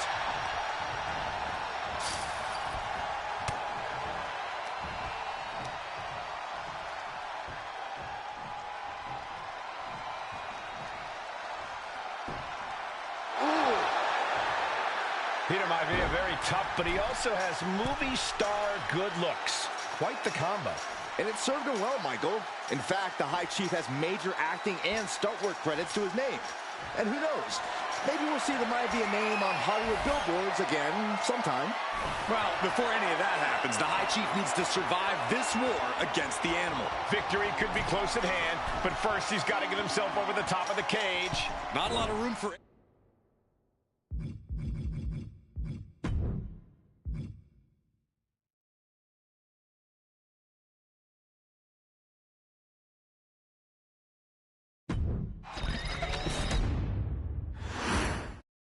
Steel cage match underway. Peter Maivia versus George the Animal Steele. Most of the matches between Peter Maivia and George Steele have ended inconclusively, but this time we'll have a winner. These are two very different men, Cole. The High Chief is a man of great pride and respect for the ring, while Steele is, well, he's an animal. I can't think of two opponents with more opposing styles. You said it, Corey. Let's just hope this one gets taken care of in the ring tonight. Just cranking the head. George Animal Steele is not a wrestler by any stretch of the imagination, guys. He's a true brawler. And he might be the best brawler in WWE, Michael. There is no shortage of fight in the animal. But you know who might be a better brawler, guys? The High Chief Peter Maivia. When you consider that Maivia is also an excellent high flyer and a great technician, well, you can see why the... From the middle rope. Oh, what a splash! Talk about dismantling your opponent. Tremendous pressure being applied in this head crank. Crank in the head. Two very opposing styles in every sense of the word, Corey. High Chief Maivia is a much more physically gifted and talented athlete in the ring than Steele. What's it going to take for the animal to get the upper hand here? Well, he's got to be even more chaotic than ever inside this cage. Nothing about Steele makes sense to someone as traditional as Maivia. There's never any telling what the animal's going to do in a match, and he needs to keep it that way. The animal has to be elated to be in this steel cage against one of his biggest rivals, no less. Yeah, Byron, we've seen the animal brandish a weapon against Peter Maivia before when it was against the rules. The High Chief better be prepared for Steele to get even crazier. Oh, Maivia's prepared, all right. The man is extremely tough and agile. In fact, the High Chief's entire body can be considered a weapon. My God, enough!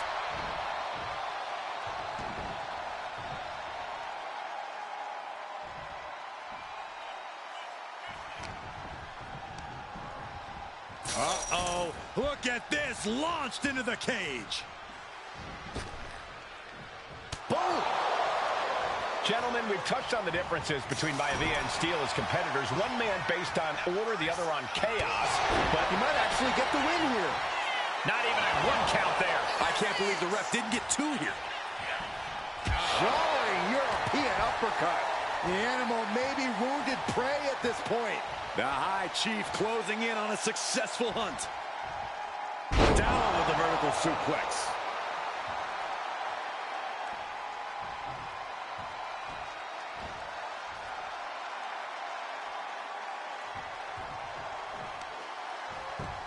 Just punched him right in the mouth. Relentless. Just grounded and pounded.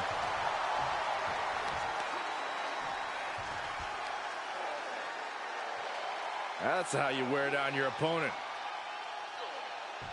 Crank in the head. George the Animal Steele might be a bit of an underdog here. In fact, he lost the match by countout to the High Chief. In Steele's defense, I'm not sure he knows how to count exactly, or how to read a rule book. So he's got to be happy to be in this cage. Well, Maivia's called the High Chief in part because of his commanding presence in the ring. He's more than ready for what the animal will throw at him, even inside a cage. Oh, man. Boom! Good defense from him. Tagged with a punch.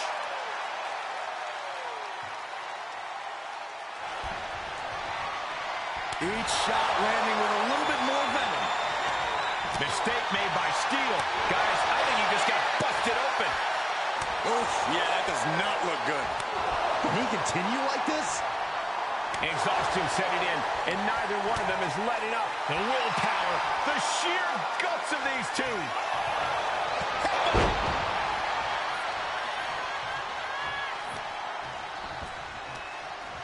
Heel hook. Look at this. Oh, that's so painful. It's hard to watch, too. When a man like Peter Maivia signs up for a match with double leg takedown, gonna stack them up. Hold on. Trying to steal. He knows the goal is to win the match, right? Yeah, what's he doing? Oh my gosh, what impact!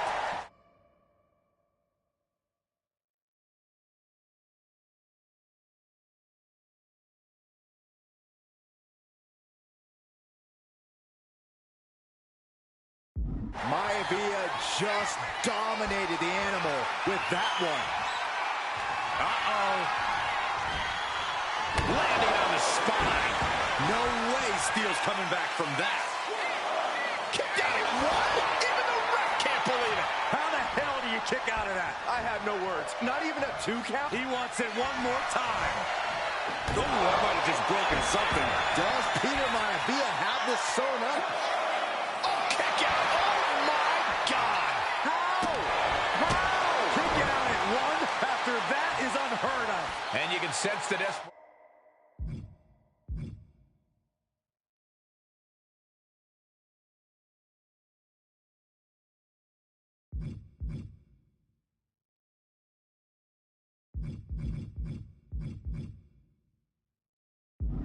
Mounting as that last move couldn't finish things. Crank in the head. Some folks call Peter Maivia the Flying Hawaiian, and the reasons are obvious for that moniker. But guys, how has he earned the other nickname of the High Chief? Well, Cole, Peter Maivia is very close to the Anoa'i family. In fact, Peter's considered a blood brother to the patriarch of that clan. When you add on the fact that Maivia was born and raised in Samoa, you can see the great pride he has for that land and its people in the tribal ink that covers his body. They're showing blatant disregard for their opponent into the cage. And I guess he's out of here, free and clear. And he has started to ascend the cage wall now. And the High Chief defeats the animal. Here is your winner, High Chief Peter Maivia. Anytime these two have faced off, it's been eye for an eye. But the steel cage has finally delivered a decisive victory for the High Chief, Peter Maivia. George Steele is one tough animal, but the way Maivia faced him in the cage tonight just reinforced what everyone already knew, that the High Chief is one tough Samoan.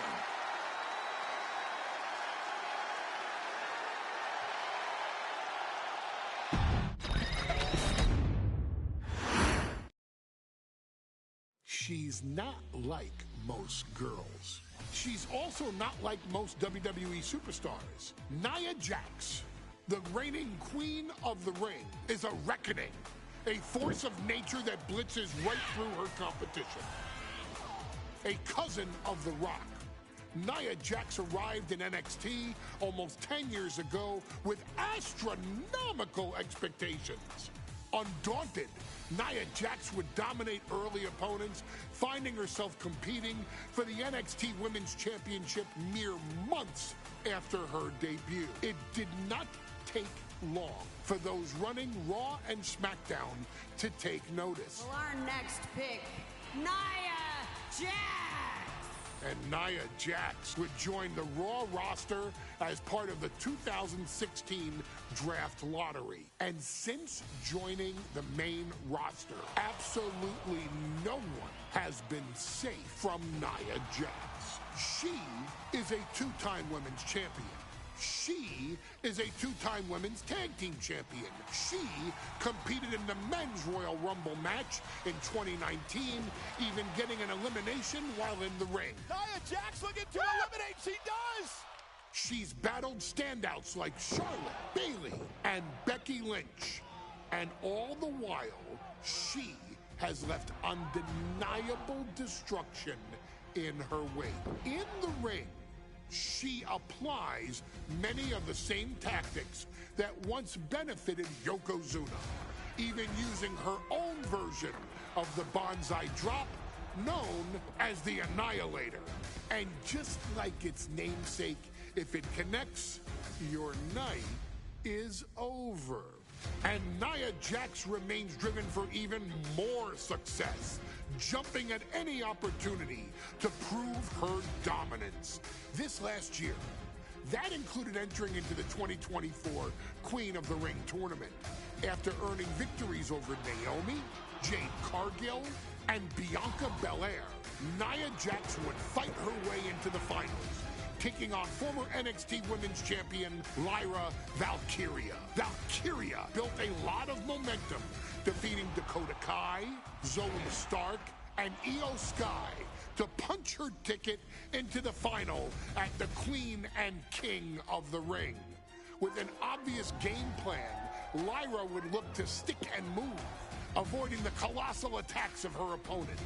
Unfortunately, as often happens when competing against Nia Jax, Lyra made one miscalculation, and that error in judgment provided Nia Jax with the opening she needed to annihilate her competition. This is your opportunity to crown the first queen in Bloodline history. Make Lyra suffer. Make her regret ever entering your ring. Showcase the otherworldly power that forces an entire roster to cower in your presence. Because when you're an irresistible force like Nia Jax, resistance is futile.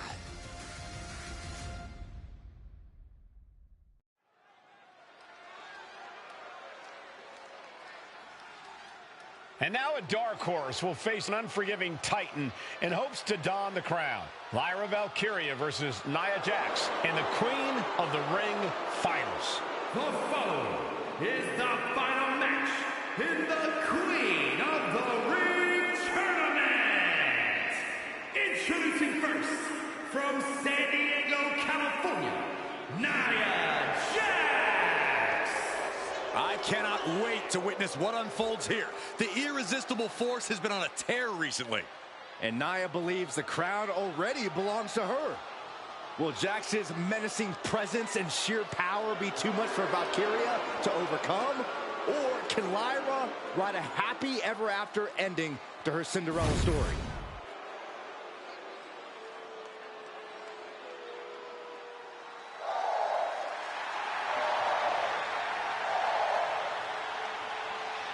Lyra Valkyria fancies herself a Morgan, which is an Irish goddess of war.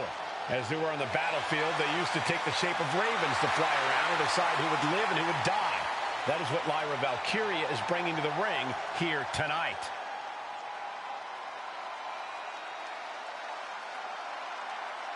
And her opponent, from Dublin, Ireland, Lyra Valkyria.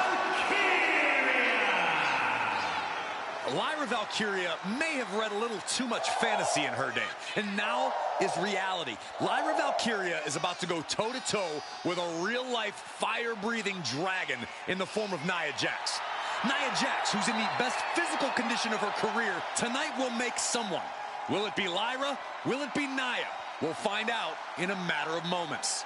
And guys, you win the crown. Guess what waits for you in August? A date with the champion of your respective brand at SummerSlam.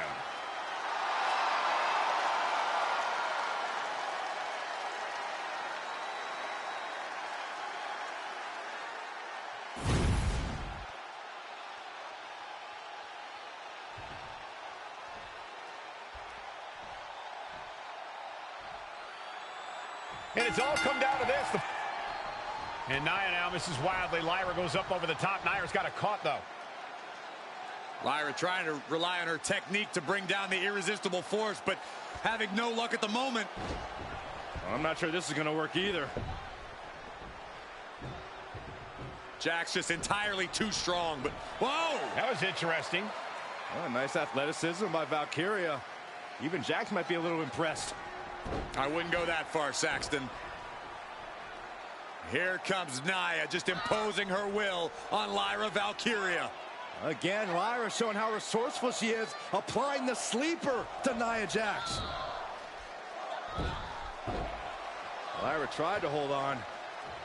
And now Nia Jax in control, and she's going to look to put Lyra away. Nobody home! Set outside the ring, and Valkyria's got a chance.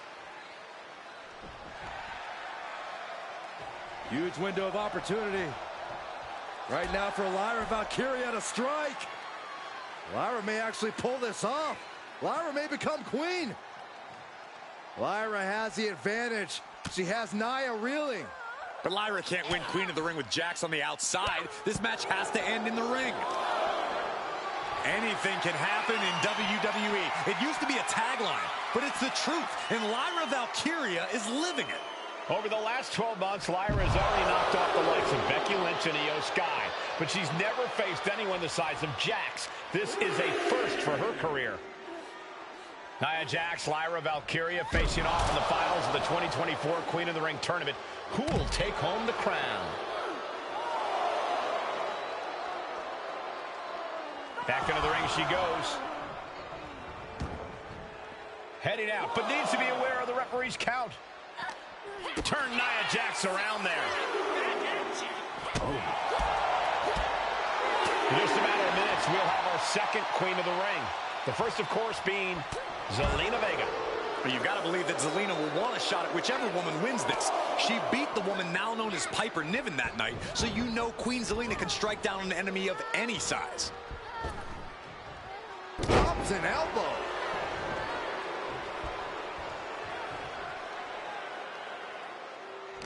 Corey, what do you think is going to be the key in this match for Nia Jax? She certainly made plenty of promises when it comes to being Queen of the Ring. What Nia brings to the dance, Cole, is raw power, the likes of which you rarely see from most men, let alone women. Nia has absolutely no problem using that power, and the same goes for her throwing her weight around in the ring. Lyra Valkyria might just learn that the hard way tonight. Feet tied up, has to be feeling vulnerable here. Stuck in the tree of woe and just having their face stomped. Many in the WWE Universe getting their first look at Lyra Valkyria. She's only had 3 main roster matches so far, and they were all in this tournament. Big wins over Dakota Kai, Zoe Stark, and Io Sky over the last 3 weeks. That's an extremely impressive start for Lyra. Wow, undefeated for 3 weeks? When Nia Jax joined the main roster, she didn't lose a match for over 7 months. And Jax has stayed that dominant for years. Able to save herself there.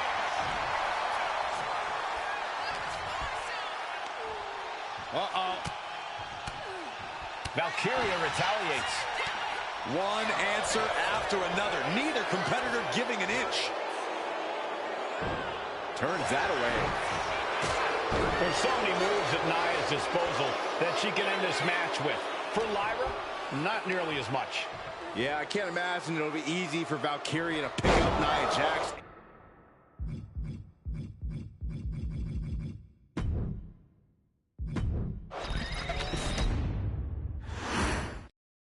And it's all come down to this, the finals of the 2024 Queen of the Ring tournament. Jax, Valkyria, who will walk out of Saudi Arabia with a crown and a ticket to a world title match at SummerSlam.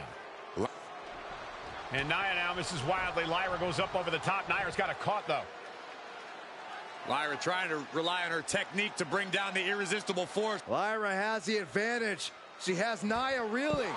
But Lyra can't win Queen of the Ring with Jax on the outside. This match has to end in the ring. Nia with the fireman's carry. And a front slam to follow.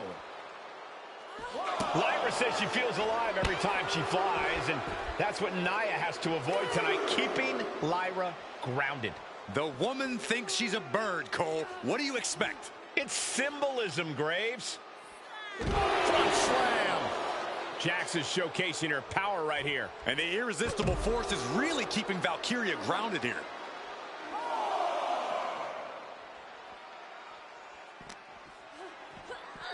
And now gets tossed into the ring.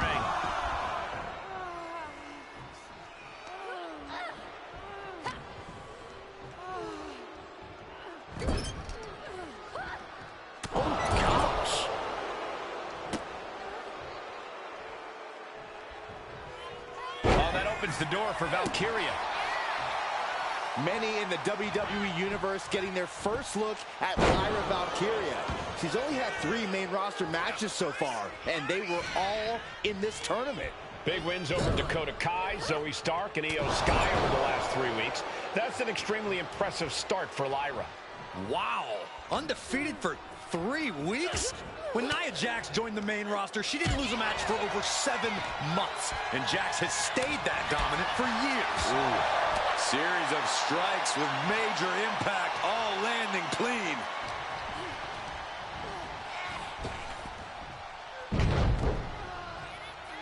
Oh, watch this. This is nasty. Brutality. Treating the cranium like a basketball. In just a matter of minutes, we'll have our second Queen of the Ring. The first, of course, being Zelina Vega. But you've got to believe that Zelina will want a shot at whichever woman wins this. She beat the woman now known as Piper Niven that night, so you know Queen Zelina can strike down an enemy of any size. There was no issue with that attack. Hey, sometimes desperate times call for desperate measures. Who are we to judge? Corey, what do you think is going to be the key in this match for Nia Jax? She certainly made plenty of promises when it comes to being Queen of the Ring. What Nia brings to the dance, Cole, is raw power, the likes of which you rarely see from most men, let alone women. Nia has absolutely no problem using that power, and the same goes for her throwing her weight around in the ring. Lyra Valkyria might just learn that the hard way tonight. Bam! She flipped that attack around. There's so many moves at Nia's disposal that she can end this match with. For Lyra, not nearly as much. Yeah, I can't imagine it'll be easy for Valkyria to pick up Nia Jax and drop her with the Nightwing. Please, let's call the move by its...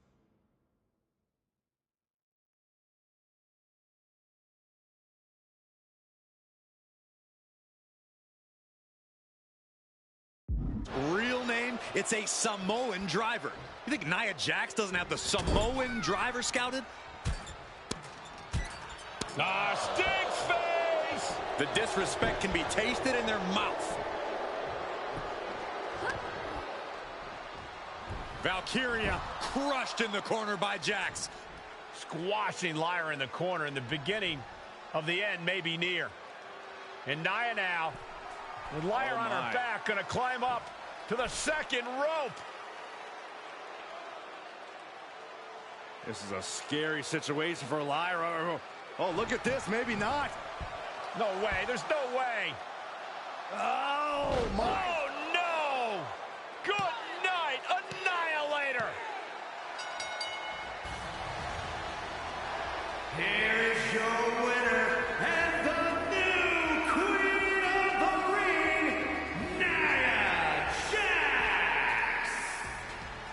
What a victory to the brand new Queen of the Ring. Nia said she would do it, and she backed up her claims. And now the Chief Content Officer of WWE and Triple H going to come in to congratulate Nia Jackson. Officially crown her the Queen of the Ring. Absolute dominance by the new Queen.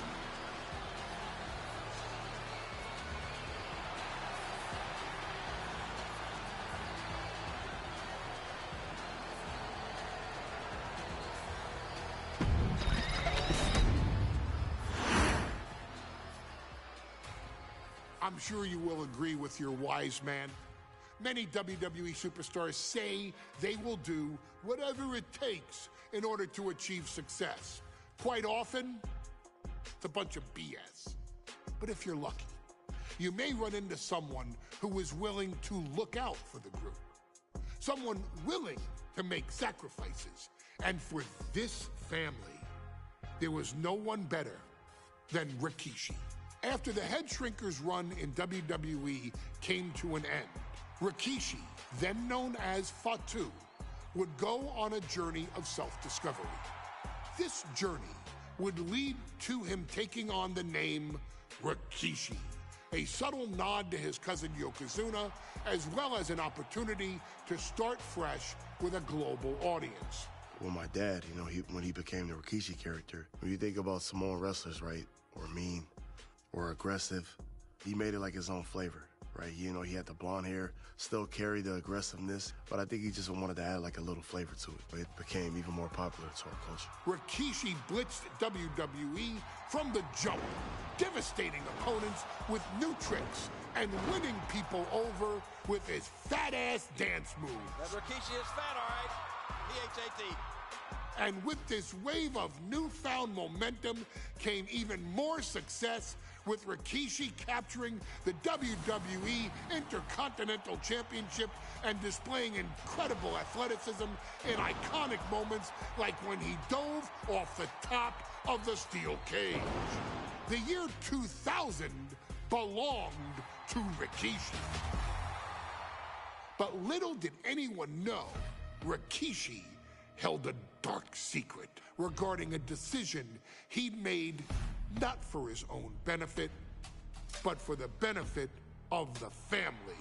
It was at the 1999 Survivor Series that Stone Cold Steve Austin was hit by a car in the arena parking lot, forcing him from the main event later that night for the WWE Championship. For nearly a year, all of WWE was consumed with figuring out who was driving that damn car and why Austin was targeted in the first place.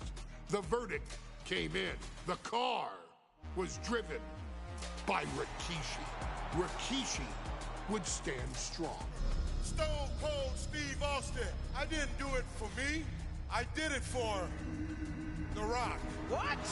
Rikishi would lay out a years-long gripe that WWE preferred Steve Austin to The Rock, and so Rikishi had made sure that The Rock's only competition had been removed from the picture.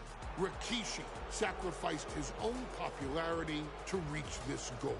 The Rock thrived while Austin was on the shelf.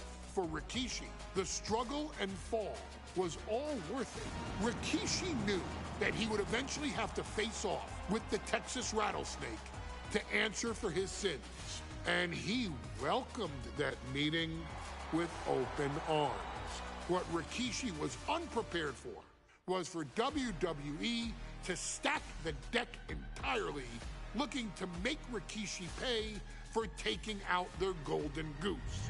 Stone Cold Steve Austin was allowed to drive his truck directly to the ring and was generally given the freedom to do whatever the hell he wanted in the name of revenge. We are going to make things right. This time, when Rikishi and Stone Cold Steve Austin lock horns, there will be no stacking of the deck. Someone willing to give of himself so that his family, this family, can succeed, deserves better. So get in there and showcase the never say die spirit that has led this family to victory time and time and time and time and time and time again. Use whatever weapon you can get your hands on and prove to Stone Cold Steve Austin that you will do anything for the people.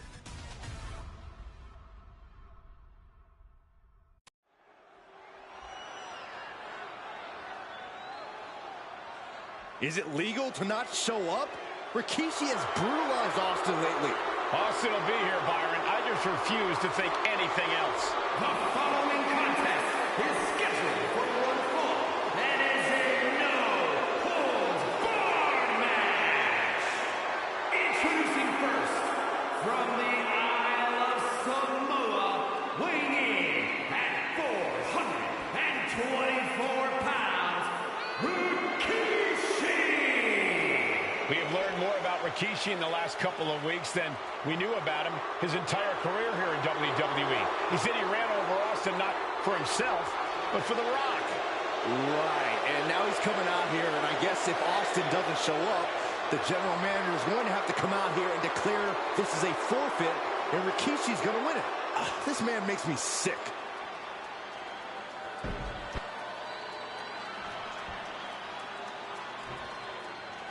Is he here? Well, there's the Rattlesnakes music.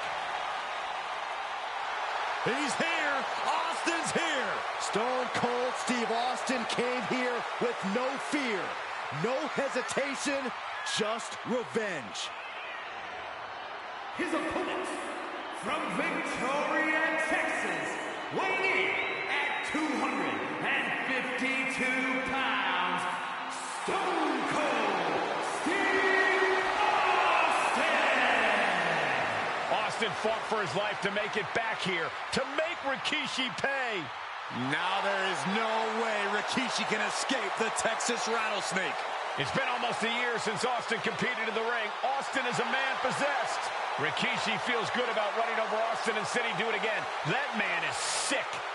Well, Rikishi made two mistakes. One, trying to end Austin's life. And two, not being man enough to finish the job. Austin's going to absolutely tee off on Rikishi. This one is going to get ugly in a hurry.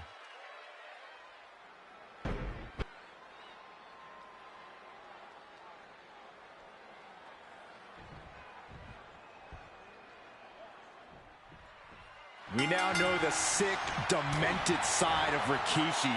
Rikishi almost cost Austin his life. Instead, he's here tonight to finish the job. Listen, Rikishi has seen members of his family be skipped over while other superstars skyrocketed to unimaginable heights. Rikishi feels it's The Rock's time, not Austin's. It's been a month of stunning revelations, all leading to the in-ring return of Stone Cold. Uh-oh. Look at this. He just tossed the leg. We've talked so much about motives leading into this match. In my view, Rikishis are delusional. His family have been given equal opportunities, and they all took full advantage of them. Yeah, my blood boils at the propaganda Rikishi's been selling. But I'll tell you about the most legitimate motive in this story, and that is payback for Stone Cold. Austin nearly had his life taken from him, and there was no greater reason to stomp the tar out of somebody than that. Off the barricade. Veteran instincts from Austin. Austin's finally able to slow all that incoming offense. The Rattlesnake got played around with for too long. Now he wants to open a can. Looks like he's coming back in. A show of confidence from Rikishi. Looking for something, anything under the ring. Bringing a steel chair into play here. He gets sent straight down to the floor. He's headed out to the ringside area.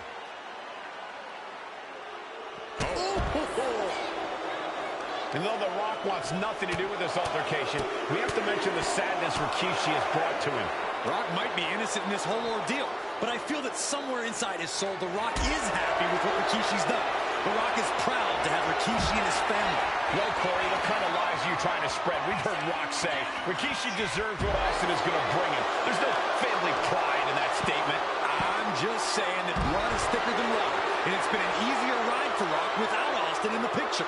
And that's thanks to Rikishi. Sounds more like Rikishi is trying to take credit for all The Rock's success. Into the barricade.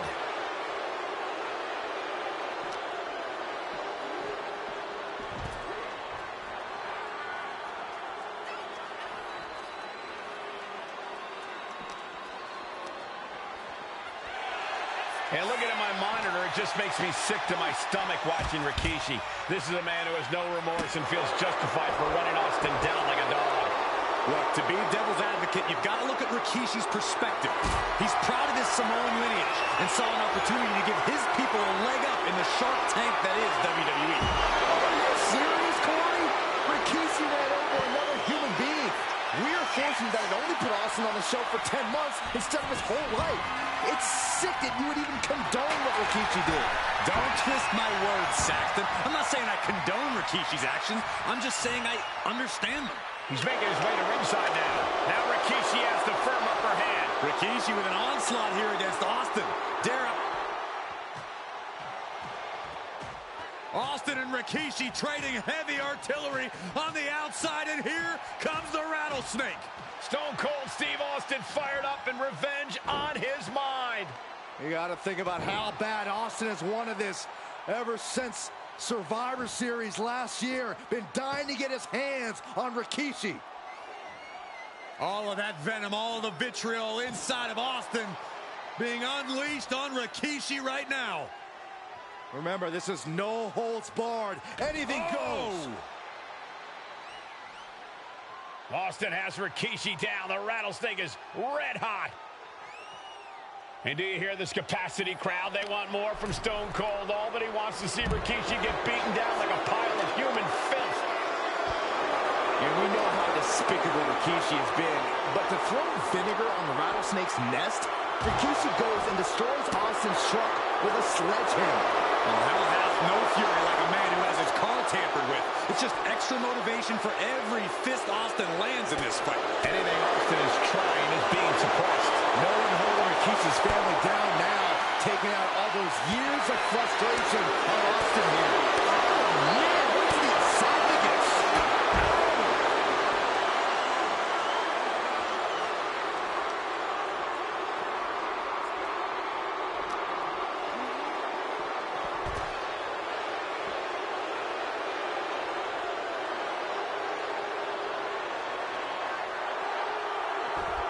Fast thinking saved him there.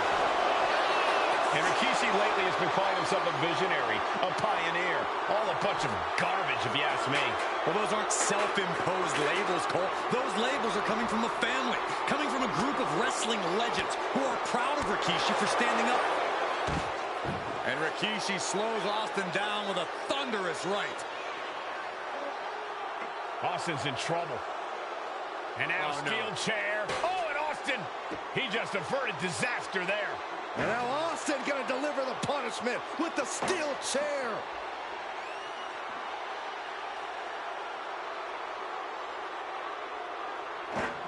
A relentless Texas rattlesnake beating the brakes off of Rikishi with a steel chair. And again, thunderous blows by Austin.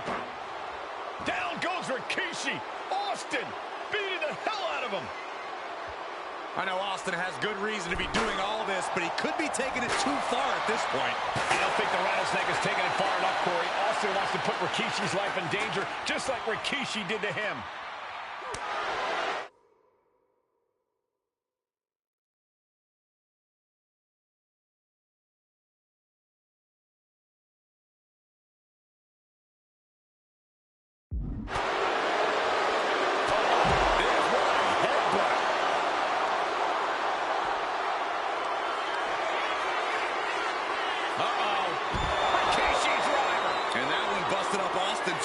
Rikishi got all of it.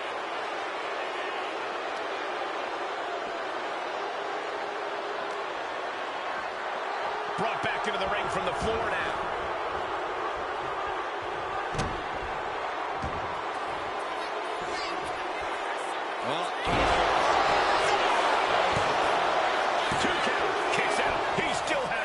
There's some shock in the arena after that kick out. Placed him in the corner here. Headbutt by Kishi. Kishi getting his opponent in position. Turn out the lights. The party is over. World shaker. And Austin is out. Oh, this could be over. And he's still in the game.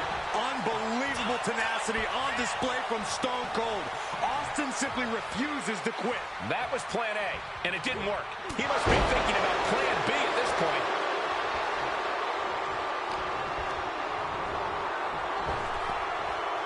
Rapid fire Samoan drop. Now Rikishi has the firm upper hand. But you can never count Austin out. This is a situation you want to avoid. He's thinking he can end it here. Rikishi saw the fangs, the rattlesnake. Damn it. The winner of this bout, Rikishi! This is not what many of us expected to see. We wanted to see retribution, but Rikishi was too much of a monster for Stone Cold tonight. The vitriol that consumed Rikishi powered him to finish the job and leave a battered Austin in his rear-view mirror.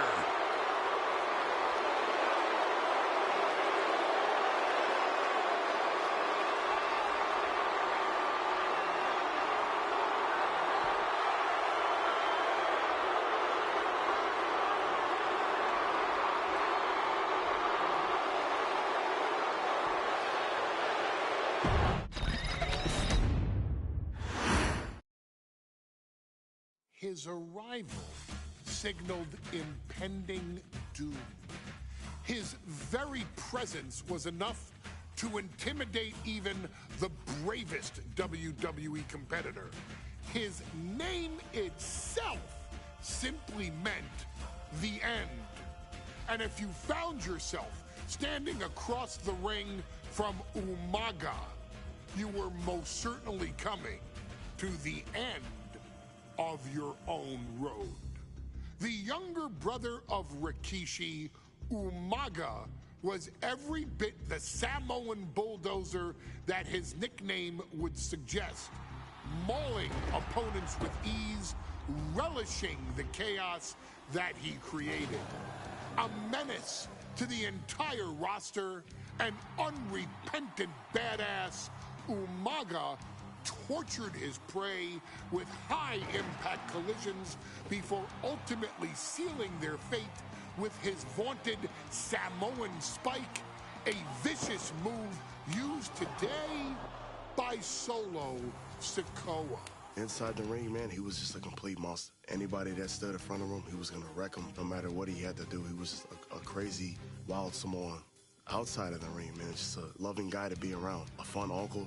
Always joking, always barbecuing at his house. I always looked up to him. He was just so cool. Perhaps an unheralded aspect of Umaga's game was his mastery of mental warfare. Umaga loved to present a wild, out-of-control savage, one who needed manager Armando Alejandro Estrada to handle all the details while he destroyed opponents. Umaga was the perfect definition of the word aura. A two-time intercontinental heavyweight champion, Umaga established himself as one of the purest forms of dominance to ever set foot in a WWE ring. His intense clashes with Batista, the Heartbreak Kid Shawn Michaels, and Triple H, along with WWE Championship battles against John Cena, still live on in the memories of those who were fortunate enough to watch Umaga perform. And Umaga will live in immortality through every member of this family. Whether it's with a huge Samoan drop, a running bulldozer into the corner, a Samoan spike, or even a war cry in the middle of battle. Umaga is forever. I wish he was here. I know he's watching from above. So you, our beloved Us in training, are asked one simple thing here in the WWE 2K25 showcase: to defeat John Cena. You've done that in this mode before, right? Simple. It was at New Year's Revolution in 2007 that Umaga and John Cena first collided for the WWE title. Umaga appeared to be too much for Cena in the minds of many pundits. Undefeated in WWE some 9 months after his debut, and things were going very well for Umaga. Until they weren't. Umaga would see his undefeated streak end by, of all things, a damn roll-up after rushing directly into the outstretched shoes of John Cena. 1 second of luck allowed John Cena to escape the inevitable, and now it's on you to fix it. Head into that ring. Showcase Umaga's cruel brutality and get Umaga the WWE Heavyweight Championship victory that he should have gotten in the first place. I assure you, my dear friend, Armando Alejandro Estrada will make sure nothing else goes wrong if you take care of business inside the ring.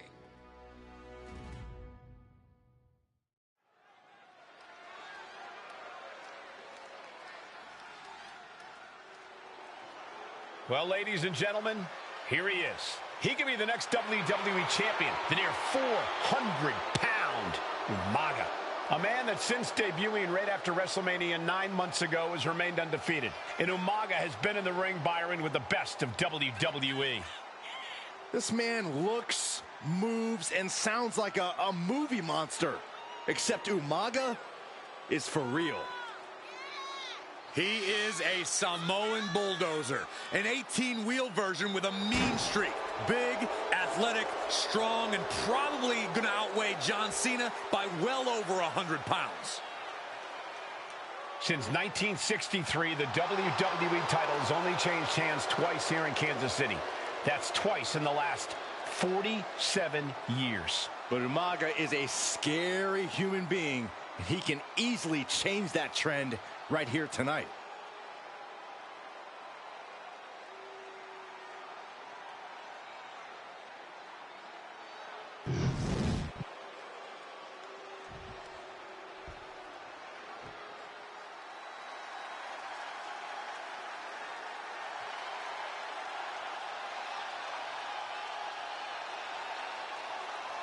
A phenomenal ovation in this arena because the champ is here. John Cena has a gigantic challenger waiting him in the ring, but Cena doesn't have a reverse gear. Absolutely not. The champ only goes one way, and that's straight at you.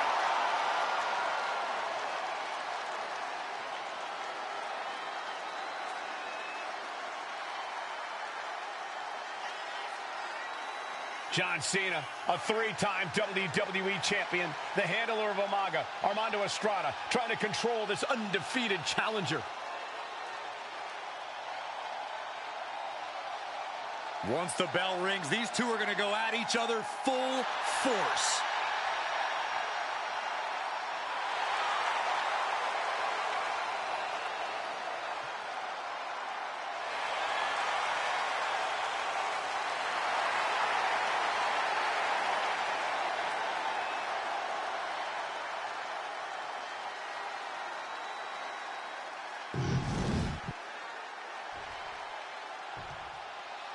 The following contest is scheduled for one fall, and it is for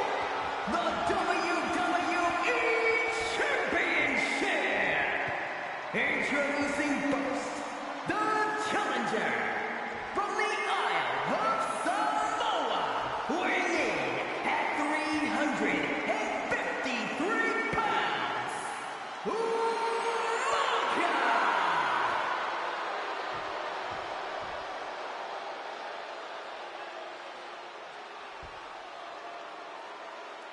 And from West Newbury, Massachusetts, weighing in at 248 pounds, he is the WWE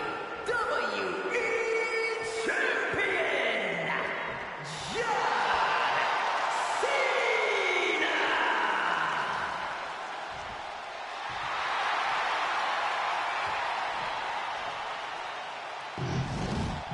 Intensity on the face of the champion. Challenger in the corner, looking more determined than I've ever seen.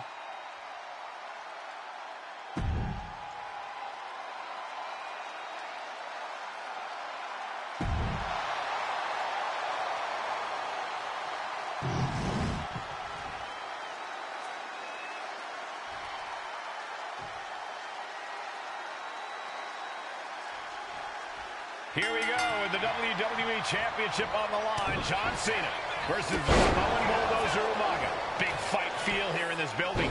The undefeated Umaga has set his sights on Cena, and there's nothing left standing in his way. Umaga doesn't just want to beat John Cena. He wants to obliterate him, like he has all his other opponents. But this is John Cena we're talking about. If anyone can stand up to Umaga's brutality and power, it's him. Cena's going to fight to defend his title with everything he's got. And don't expect much of a wrestling match in this one. Expect more of a brawl. This is not going to look pretty. It's going to get ugly. This is two trains on a track to a head-on collision. Toe-to-toe, it's going to be bad, it's going to be bloody, and it will come down to who wants it more.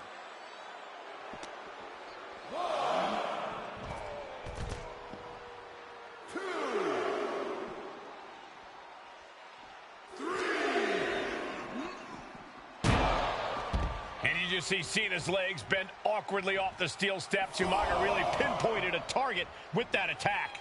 I don't know if it was strategic on the part of Umaga or just a result of his rampage, but either way, taking out Cena's foundation is going to sway the power advantage into Umaga's favor now. Ooh, stiff punch. Here we go. Time to work out some aggression. Big shots being fired right now. Neither competitor letting up. Slugging away with everything they've got. Both absolutely drained, but both refusing to give up. Each exchange just sapping the energy from these two. Toe-to-toe, treating each other like heavy bags. Boot! Incredible.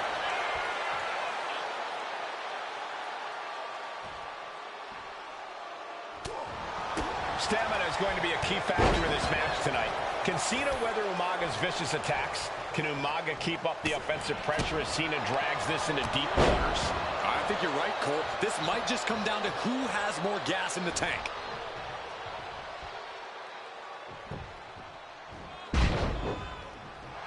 Double leg takedown, got the shoulders down. An easy kick out there. He is still very much in this. Elbow drop. Piercing. A rare position for Cena in this fight. We can't often say that John's overpowered in a matchup, but this 360-plus pound Samoan bulldozer is more than a formidable opponent. Sometimes when there's a fight, you're not always going to be the biggest. You're not always going to be the strongest. And even if that is the case for Cena tonight, John Cena has never met a fight he didn't like. Cena will try to gain strength from this capacity crowd in Kansas City, but not even that may be enough to stop the rampage in Umaga. You've got something else in mind, I guess.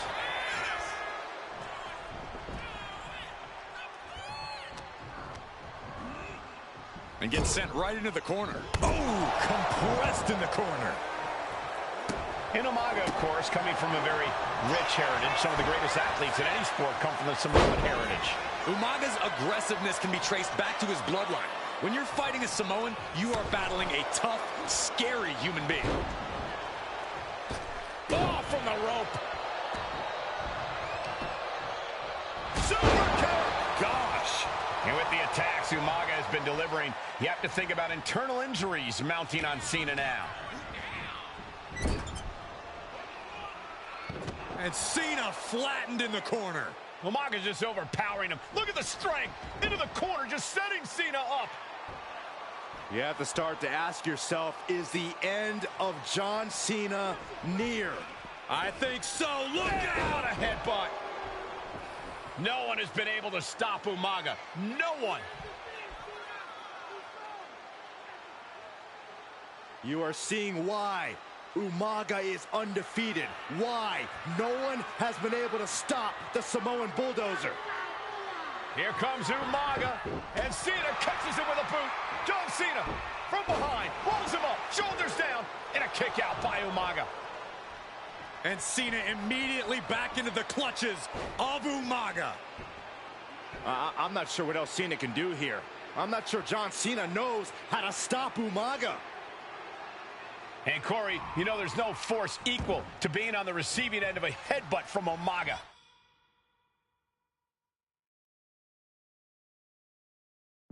It's in Umaga's DNA. Generations have perfected the art of using their own skull as a weapon that could stop an elephant.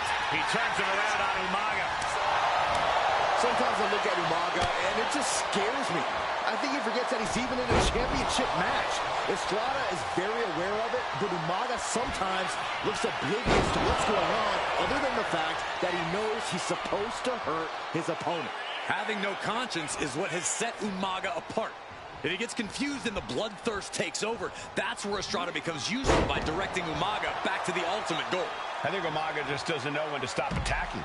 He has no sense of what it means to pull back on the reins, so to speak. And Umaga channeling his energy here.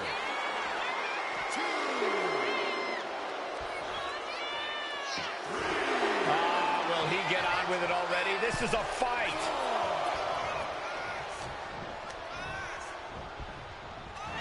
Shoulder tackle.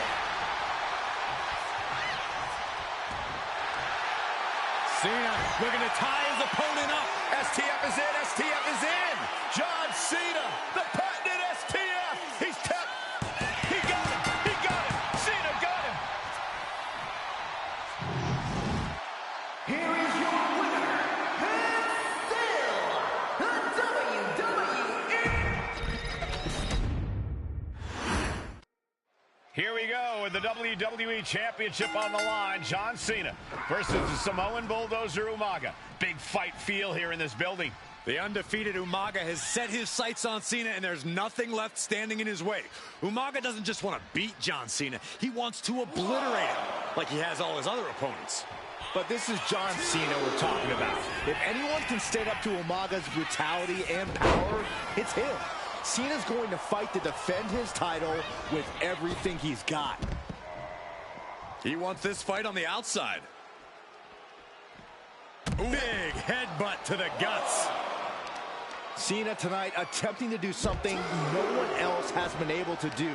Be it HBK, Triple H, Kane, the list goes on and on. No one has been able to beat Umaga. Since debuting in last year's WrestleMania, he's never been pinned, never been submitted. Umaga is a man who's decimated every single thing in his path. It's not hyperbole to call him a dangerous and deadly savage. Taking things to the outside, but got to make sure to heed the officials' count.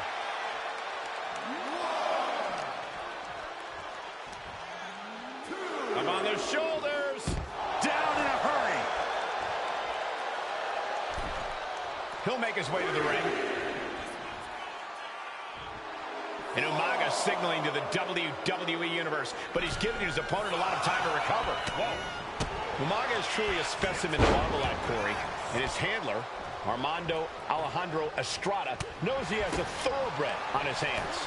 There's a difference between thoroughbreds and Umaga, though, Cole. Thoroughbreds can be tamed. Umaga cannot. Estrada can only serve as a mouthpiece for Umaga. He can only help direct Umaga's blind brutality. I think even Estrada knows no one can control the Samoan Bulldozer. And clearly stooping low with that attack. I see how it is. Going to take any shortcut to bypass a clean competition. Hey, there's nothing wrong with a shortcut, Saxton. No question John Cena has his work cut out for him taking on Umaga, who's been aptly named the Samoan Bulldozer for his relentless offense. Yeah, and while Umaga may not be as refined in the ring as other superstars, his ruthlessness more than makes up for the difference. If Umaga can connect with some truly merciless attacks, then Cena and his title reign could quickly be in trouble. And Umaga, of course, coming from a very rich heritage. Some of the greatest athletes in any sport come from the Samoan heritage. Umaga's aggressiveness can be traced back to his bloodline. When you're fighting a Samoan, you are battling a tough, scary human being. Has him set up in the corner of the ring. Mistake by Umaga.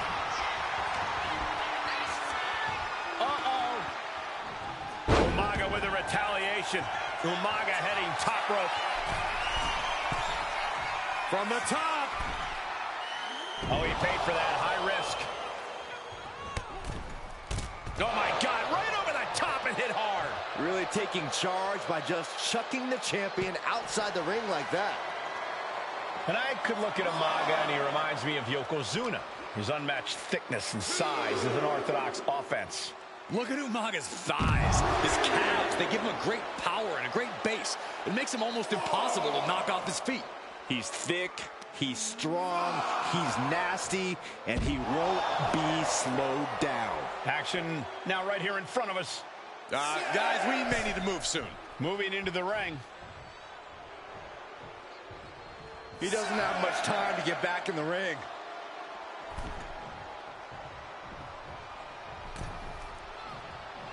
Making a timely return to the ring. Ooh, fights back. Punch! These two are clearly fired up, going blow for blow. Giving up now is not an option. They have to finish this. Looks like a hockey fight's just broken out. It looks like we've got ourselves a brawl here. You can feel the contact, and so does the WWE Universe. They are emptying their tanks, going back and forth like this. Ooh! Oh, man, drop kick.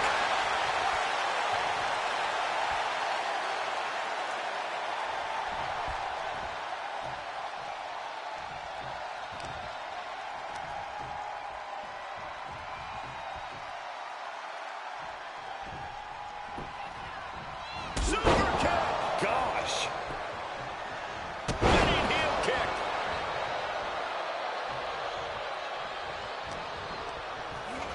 Propped up. And Cena flattened in the corner.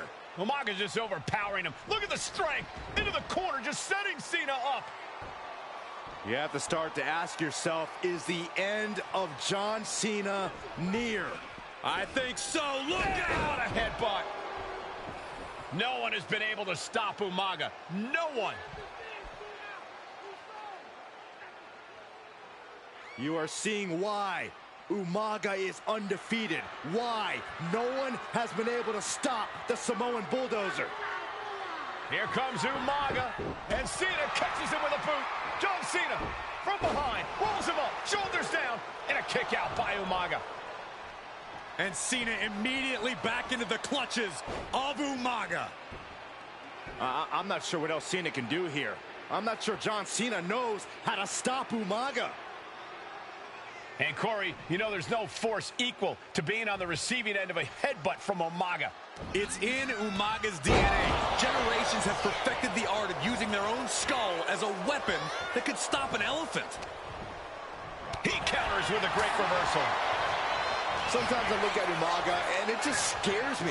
I think he forgets that he's even in a championship match. Estrada is very aware of it, but Umaga sometimes looks oblivious to what's going on, other than the fact that he knows. This'll do it. Umaga, Samoan spike. We might see a new champion crowned. New champion, an undefeated champion. Here is your winner, and the new WWE Champion, Umaga! This proves it. Truly no one can withstand Umaga. The Samoan Bulldozer has wrecked his way.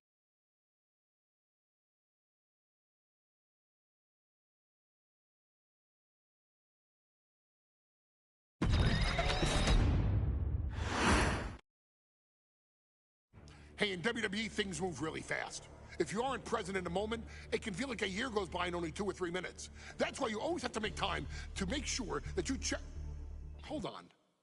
Did I just hear myself say 3 minutes? Stop. Can you believe I'm actually doing Eric Bischoff's shtick? In the early 2000s, few words sent a shudder through the roster like the words 3 minutes.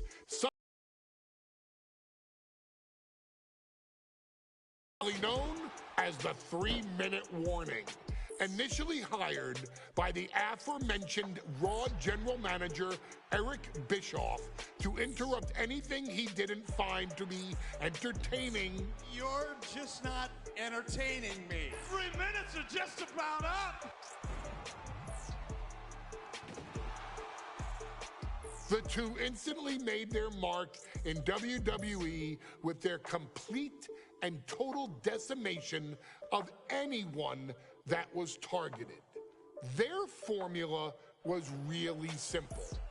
2 bruisers with surprising quickness who took pleasure in throwing opponents all around the ring with reckless abandon. And the trail of bodies left in their wake remains a testament to their devastation. Rosie, older brother of your tribal chief, Roman Reigns, and Jamal, who would in time develop his skills further and take the name of Umaga, were about instant gratification. They treated matches like a race, seeing how much damage they could fit into the shortest time possible. The 3-minute warning with my brother and my cousin, it was just one of the coolest gimmicks of all time to me. It was catchy, you know what I mean? Like, you kind of knew what was happening. And I feel like we all remember when the 3-minute warning hit for the first time. You know, the whole Den TV area just lit up. Every match was a train wreck, as the two would use their size to overwhelm most opponents, coupling that with incredible tag team maneuvers to increase the carnage to its maximum levels. That approach, maximizing damage while minimizing time, was a 3-minute warning signature.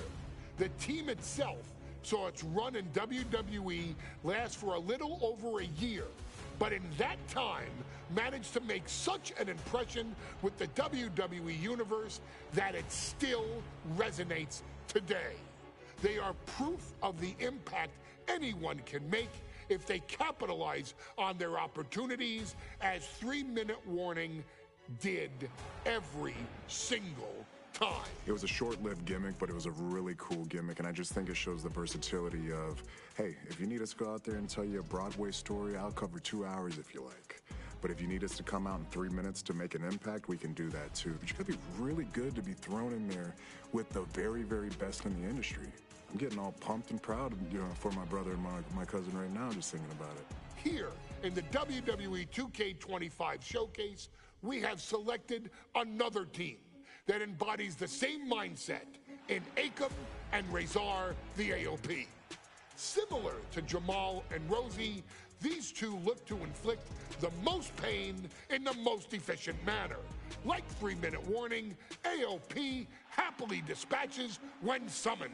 Like 3-minute warning, AOP features 2 Goliaths who will hurl your body from pillar to post before finally bringing it all to a most painful conclusion.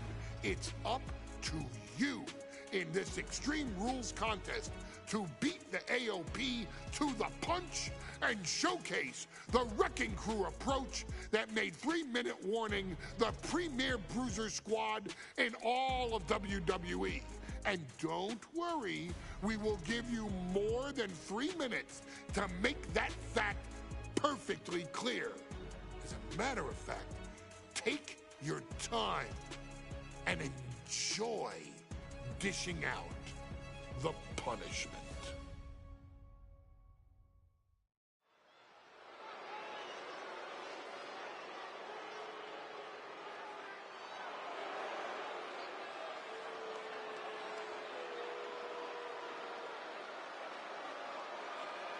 AOP is here, ready to wreak havoc. And they want to prove 3-minute warning has nothing on them. Two roughneck teams ready to use this Extreme Rules stipulation to the fullest.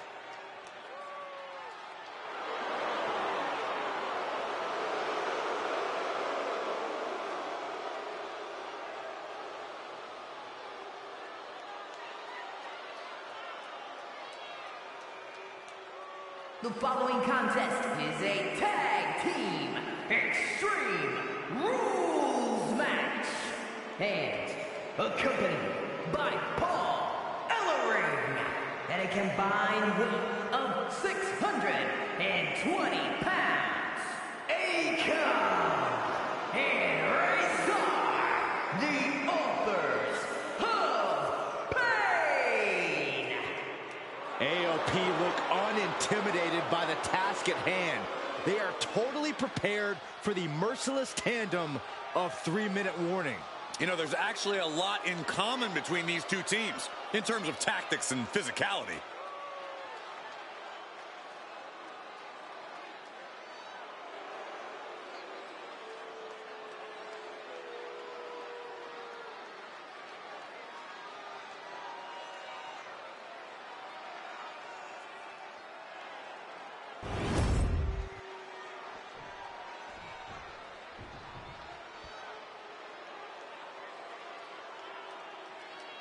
And guys, the authors of pain now have 3 minutes.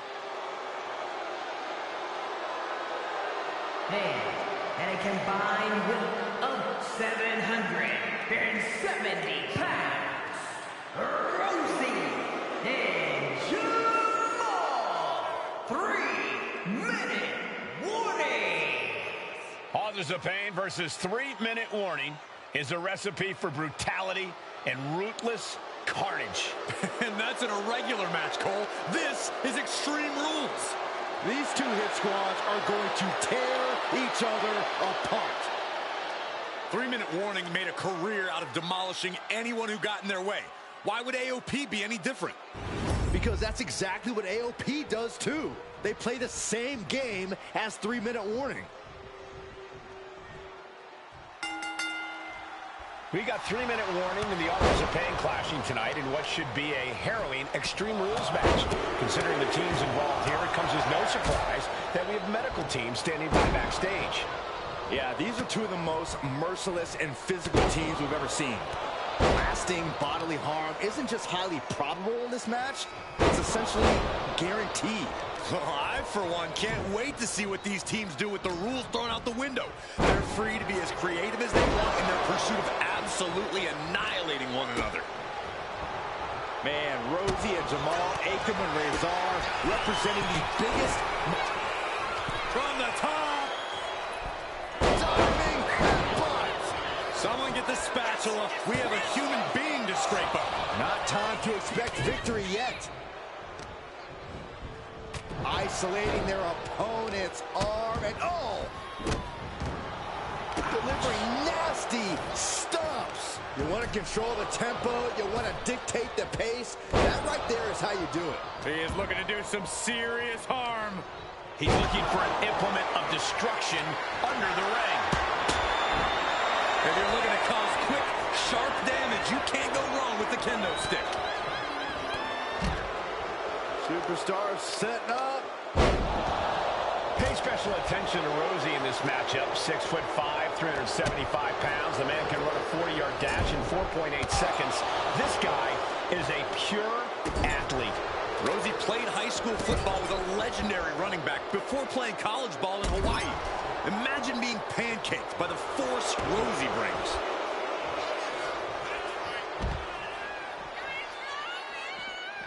Taking this thing out onto the floor now.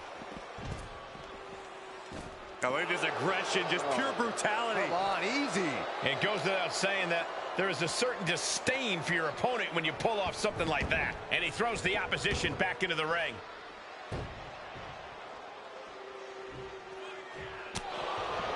Rosie and Jamal tell their victims that they will feel the 3-minute warning. What does that mean, Corey? Well, it means a lot of superstars will get run over by... Here he goes for the win. 3-minute warning might just be done messing around.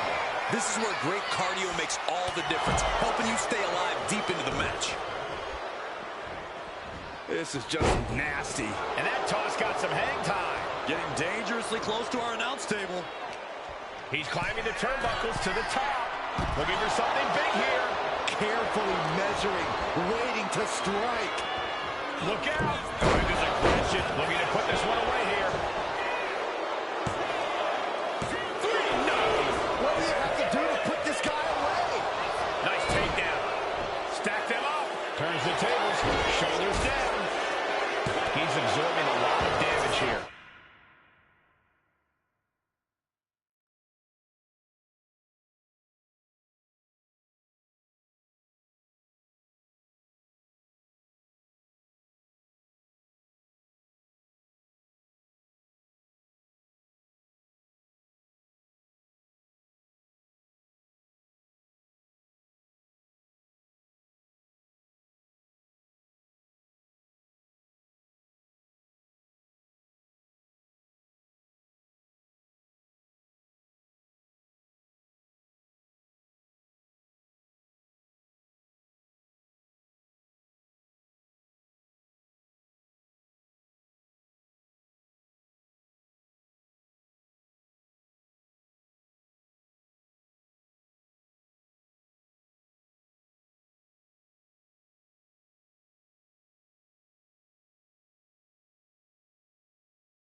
Extreme Rules takes an intense toll on the body. The longer this match goes, the worse it gets. And Jamal is derailed for a moment by that attack. Yeah, Rezar came prepared for this matchup. Jaw-shattering boot. Oh, it is aggression, just pure brutality. Easy. Ah, what a smash. That is just insulting. And here he is, heading back into the ring. Blast off! The WWE Universe is pouring more fuel on his fire right now. to climb to the top rope. And what need is there to go looking under the apron like this? Perched up top. Look out below. You got to be a certain kind of crazy to even think about attempting that kind of...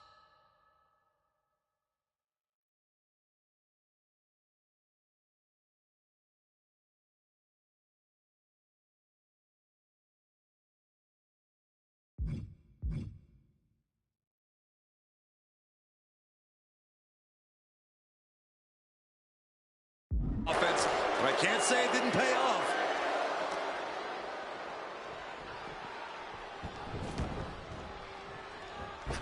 Rosie lining him up from the top turnbuckle. To the sky. Oh. Uh-oh. What a counter. Look out. Attempting high-risk move after high-risk move at a breakneck pace.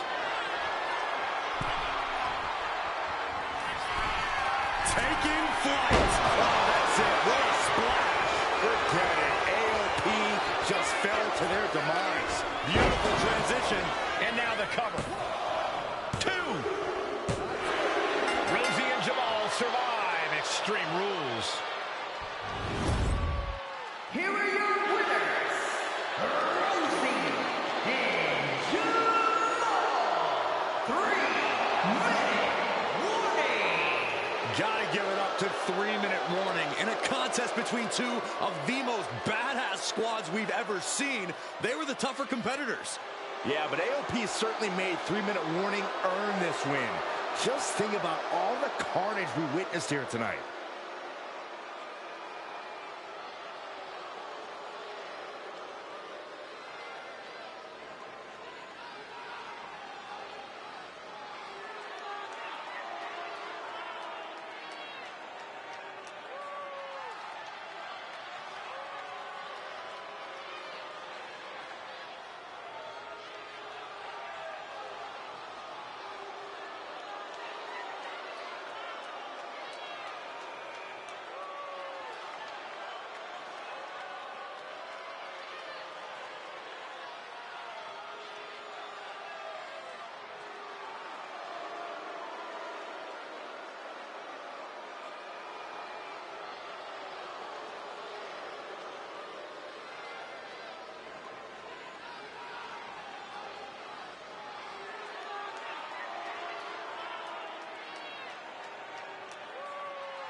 we've come to the part of the showcase where we get to talk about Tamina.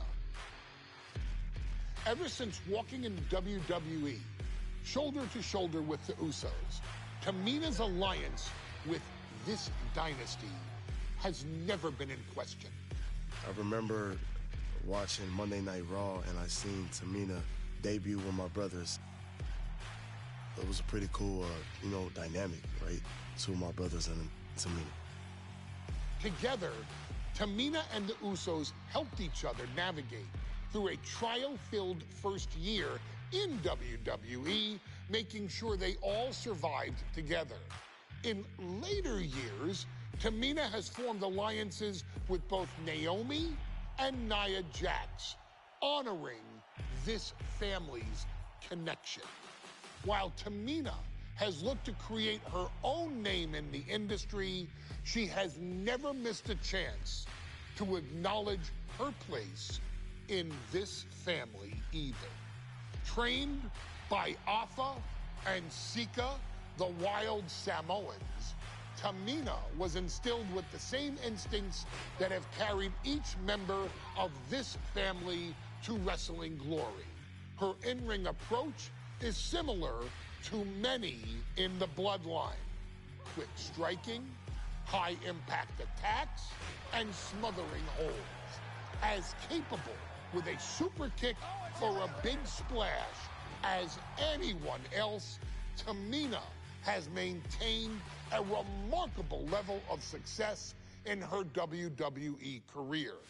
A constant contender, Tamina has competed for the Women's Championship on many occasions. She's also held the Women's Tag Team Championships along with 9 separate reigns as the 24/7 champion.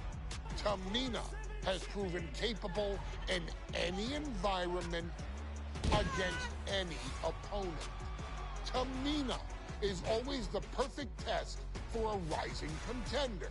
Defeating Tamina proves that you're at the top of your game, and she will always expose those who aren't quite ready yet. Taking her lightly is the easiest way to book your visit to the local medical facility. Tamina has taken part in many memorable moments, but in the 2K25 showcase, we're going to give you the chance to make history. In the first ever women's Money in the Bank match, Carmella, of all people, would walk out victorious after letting someone else do all the work. Tamina, Becky Lynch, Natalya, and Charlotte Flair were all robbed of a great opportunity that night by Carmella. So this is your chance to make it right. Showcase Tamina's grit and take out the other 4 ladies in this ladder match to become the first ever winner of the Women's Money in the Bank. Carmella might still sneak out with the win, but if she does, she's doing it on her own because we're not allowing anyone else at ringside for this match in our showcase.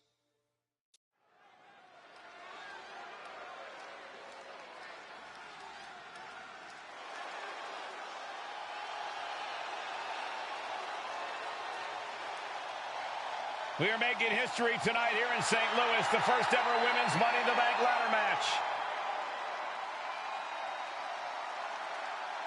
The following is the first ever Women's Money in the Bank ladder match. Introducing first, from the Queen City, Charlotte Flair. Charlotte Flair looking to become a Triple Crown champion. Every title, every opportunity she has put in front of herself, she has seized. This is a night where careers change forever. You're right, Cole. You can feel it. Legends are going to be made. Careers defined. Hearts broken. This is Money in the Bank.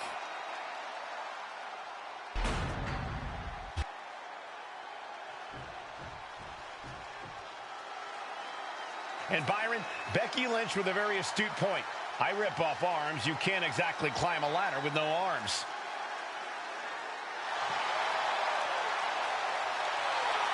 Next, from Dublin, Ireland, Becky Lynch. To add to that, Michael, I talked to Becky earlier, and I asked, are you nervous about this? She said, yeah, I'm a little nervous, but I'm more excited than anything because I get to be part of history. Becky Lynch, the first woman drafted to SmackDown. First SmackDown Women's Champion. Can she become the first Miss Money in the Bank? Well, you could feel the excitement the moment they brought out the ladders before this show started. There is a big fight feel right here in St. Louis.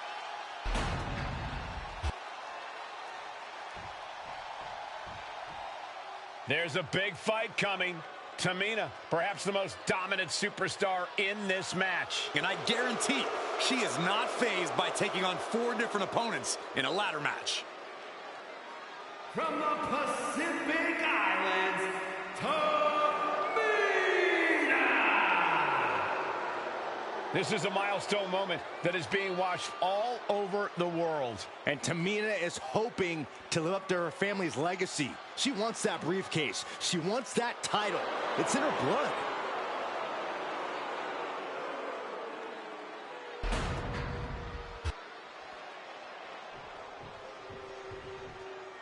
Mela is money, and she is as confident as ever.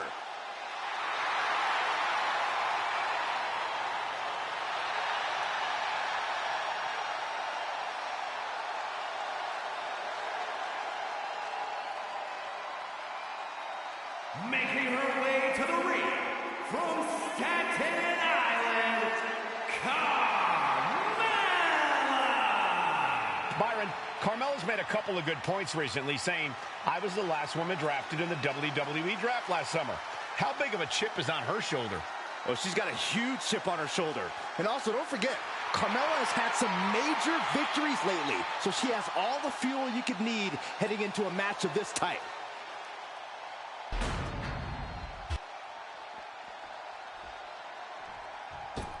Natalya, another superstar who walks into this match thinking she has legacy on her side tonight.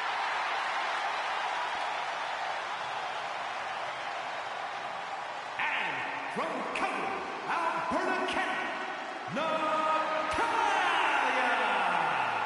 Every last woman in this match has chased this opportunity so fiercely. They have chased the championship, perhaps none more so than Natalya.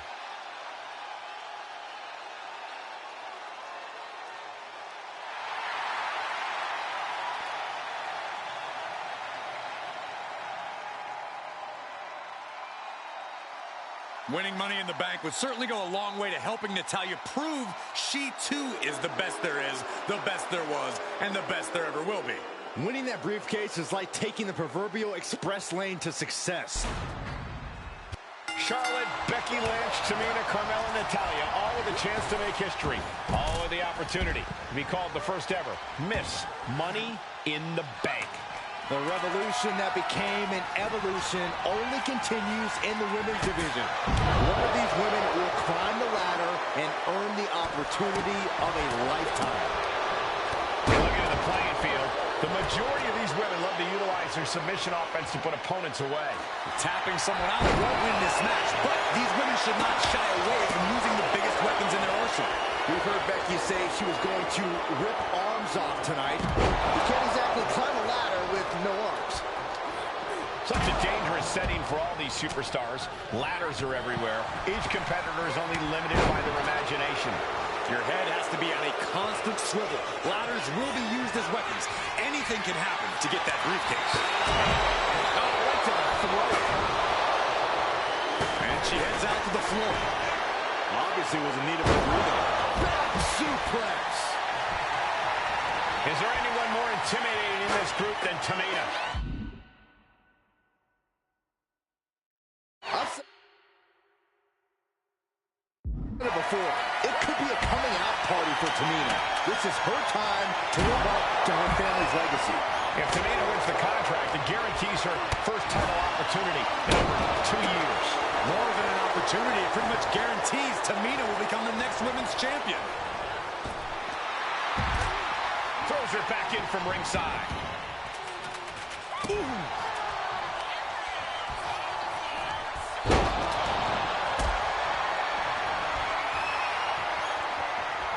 Not a good spot to be in. Carmella might need to start leaning on her in-ring IQ after an attack like that. Yeah, Tamina displaying a higher level of aggression. No safe haven in this match. These ladders can be your best friend or your worst enemy. There's no allies in this match. It's everyone for herself. There is no room for friends when history is being made. Not when you can go down in the record books as the first Miss Money in the Bank. And each of these lethal maneuvers have got to be taking a toll. Trying to get that mental edge. You can't let yourself get psyched out. Mudhole stomping. Putting the boots to an opponent will take the fight out of them in a hurry. Tamina not caring that Becky's a fan favorite. The crowd's adulation is meaningless. All that matters is the contract suspended above the ring. Tamina's been showing so much dominance in this match.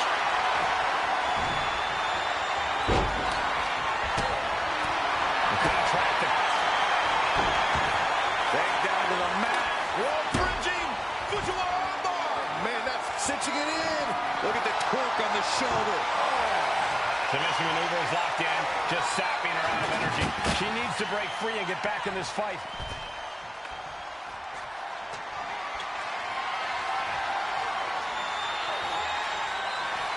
Natalya just mocking her now. Desperately trying to find a way out, and she does. Grabbing a kendo stick. Any connection with flesh will definitely leave a wet. Turned around, hooking the leg, and that was a nasty Samoan driver. Brutal escape as that maneuver was taking just too long to materialize. 3 second-generation superstars competing in this match. Carmella, Charlotte, and Tamina. And Natalya, of course. From way out. In a tough situation, trying to find her way out. And she does. Dueling reversals. That offense might have rocked the confidence of Natalya. Yeah, Tamina just inflicted as much pain as possible and enjoyed it. Samoan drop. Here we go, Byron. Samoan drop. Big time clothesline. Good grief. He lost some of her stamina at this stage. Yeah, the effects of this ladder match are not going to go away anytime soon. Oh, my goodness. Just punishing their opponent. Dropped her like she was nothing. 2 fists full of hair. This can't be legal. Oh, up and down. What a slam. Charlotte Flair making clear she has her number. Becky definitely felt every last bit of that blow. This deep into a ladder match, the last thing you want is to start breaking down. Get this back into the ring now. And the rock. Reverse DDT. Sharp clothesline.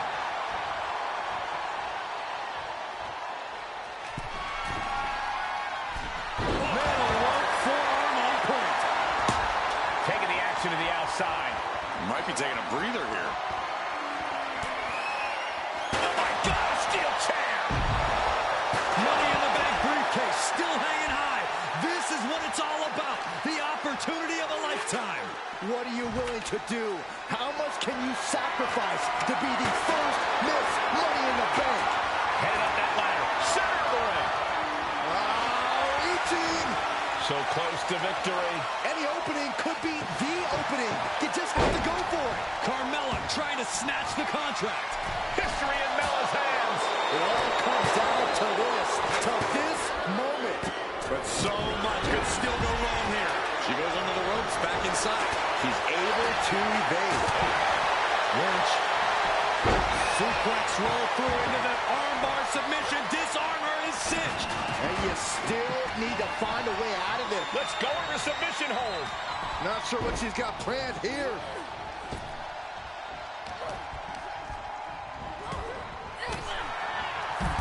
What a counter.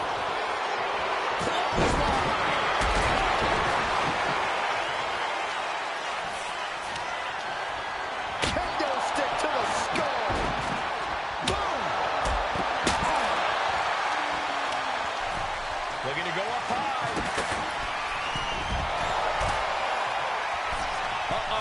Way too Diving moonsault.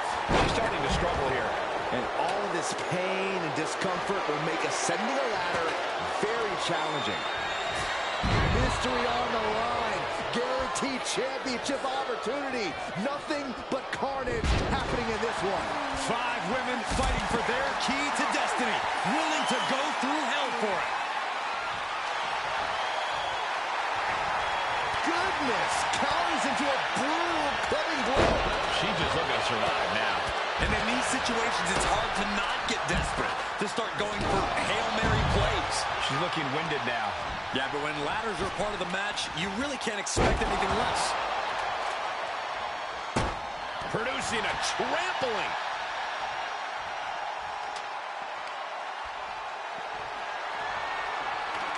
Trying to put the ladder in the middle of the ring. This is where you want it. Right place. Is this the right time? And Becky once again facing her competition's wrath. Becky showing off that toughness, but for how much longer? And she heads out to the... Nice reversal by Charlotte Flair. Charlotte driving Tamina, and both tumble to the floor. Both women crashing down hard. The Queen, Charlotte Flair, the first to her feet, surveying the situation. Oh, my! Driving Tamina into the steps.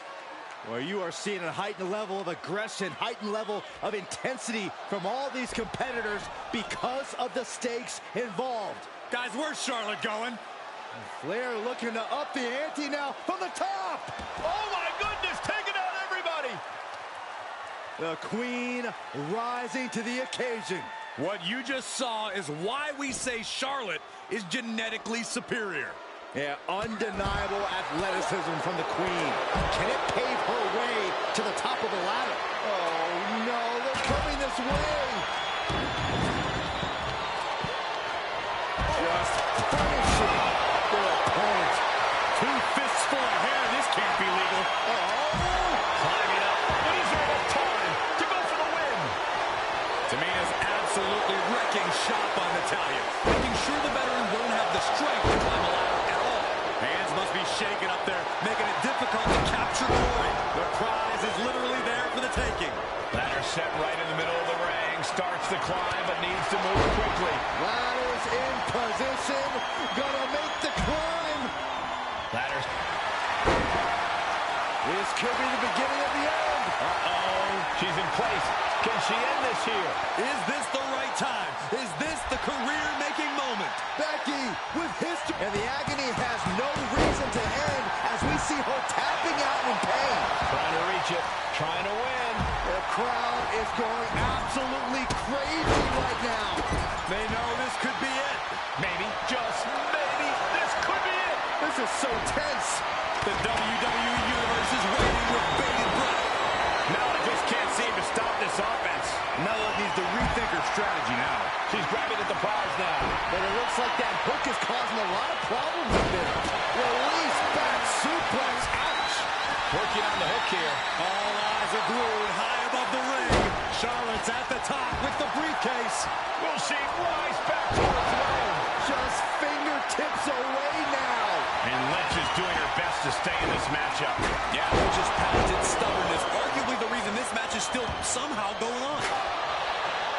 How in the world do these superstars have anything left at this point? And the arena's thinking. The boat, Natalya, doing what she does best. Sharpshooter applied. A submission won't win the match here, and she releases her own submission. And I have to question as to why she would do that. This looks like she's setting the foundation for a masterfully laid trap. Wow, that hurt.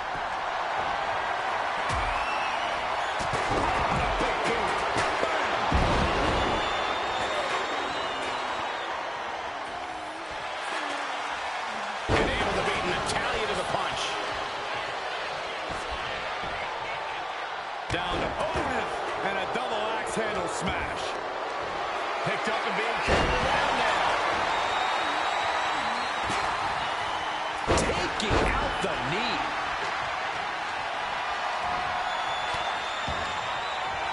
She's tossed right out of the ring. And she's out of the ring. Remember, no countouts in this one.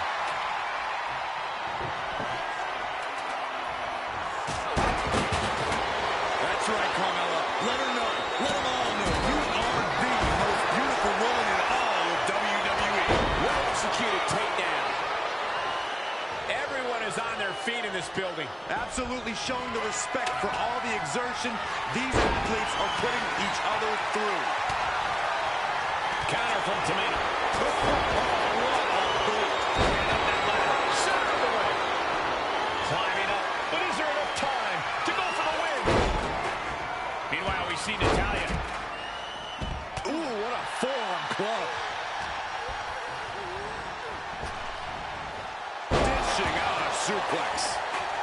Oh, man.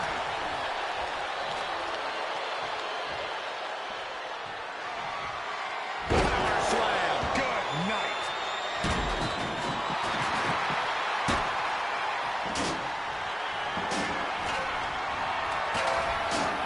Flair lining her up. Get the Queen's throne ring. Oh! Flair delivering the chop. Natural selection. Natalya's night could have just ended right there. She might not be in any condition to climb a ladder. She's headed outside now. I wonder what her game plan is. Wait, what's this? Oh, no. This could be considered a little bit excessive. Saxton, if you're the judge of what's excessive, we're all in serious trouble. Fire home into the corner. It crashes to the mat.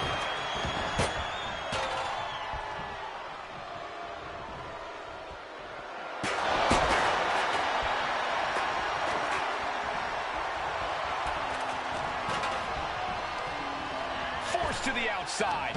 Not a good predicament to be in. Slides under the ropes. Back into the ring. Big time clothesline. Good grief. Ooh, sharp Carmella with a super kick. And that is going to put Tamina out of the equation for a long time. The prize is in sight, but is it in reach? The longer this goes, the more likely we can see a hard crash back to the canvas. So close and yet so far. She's almost got it. Struggling a bit here to get it down. Danger growing with every second. Maybe this setting up for her. Oh, no, wait a minute. Wait a minute. Right into the disarmer. She's going to tap. And she breaks her own submission hold. We don't see that often. That can either psych out her opponent or come back to bite her. Standing at the mat. Oh, no! Crashing and burning straight from the ladder right into a big old heap of nothing. Off the ladder now. Let's see if this is ripe for the picking. Reaching for the prize. Looks like scaling the ladder was the easy part of the job. Unhooking the prize is the big challenge. Just has to unhook it. Lynch brings down the briefcase. The first Miss Money in the Bank. Your winner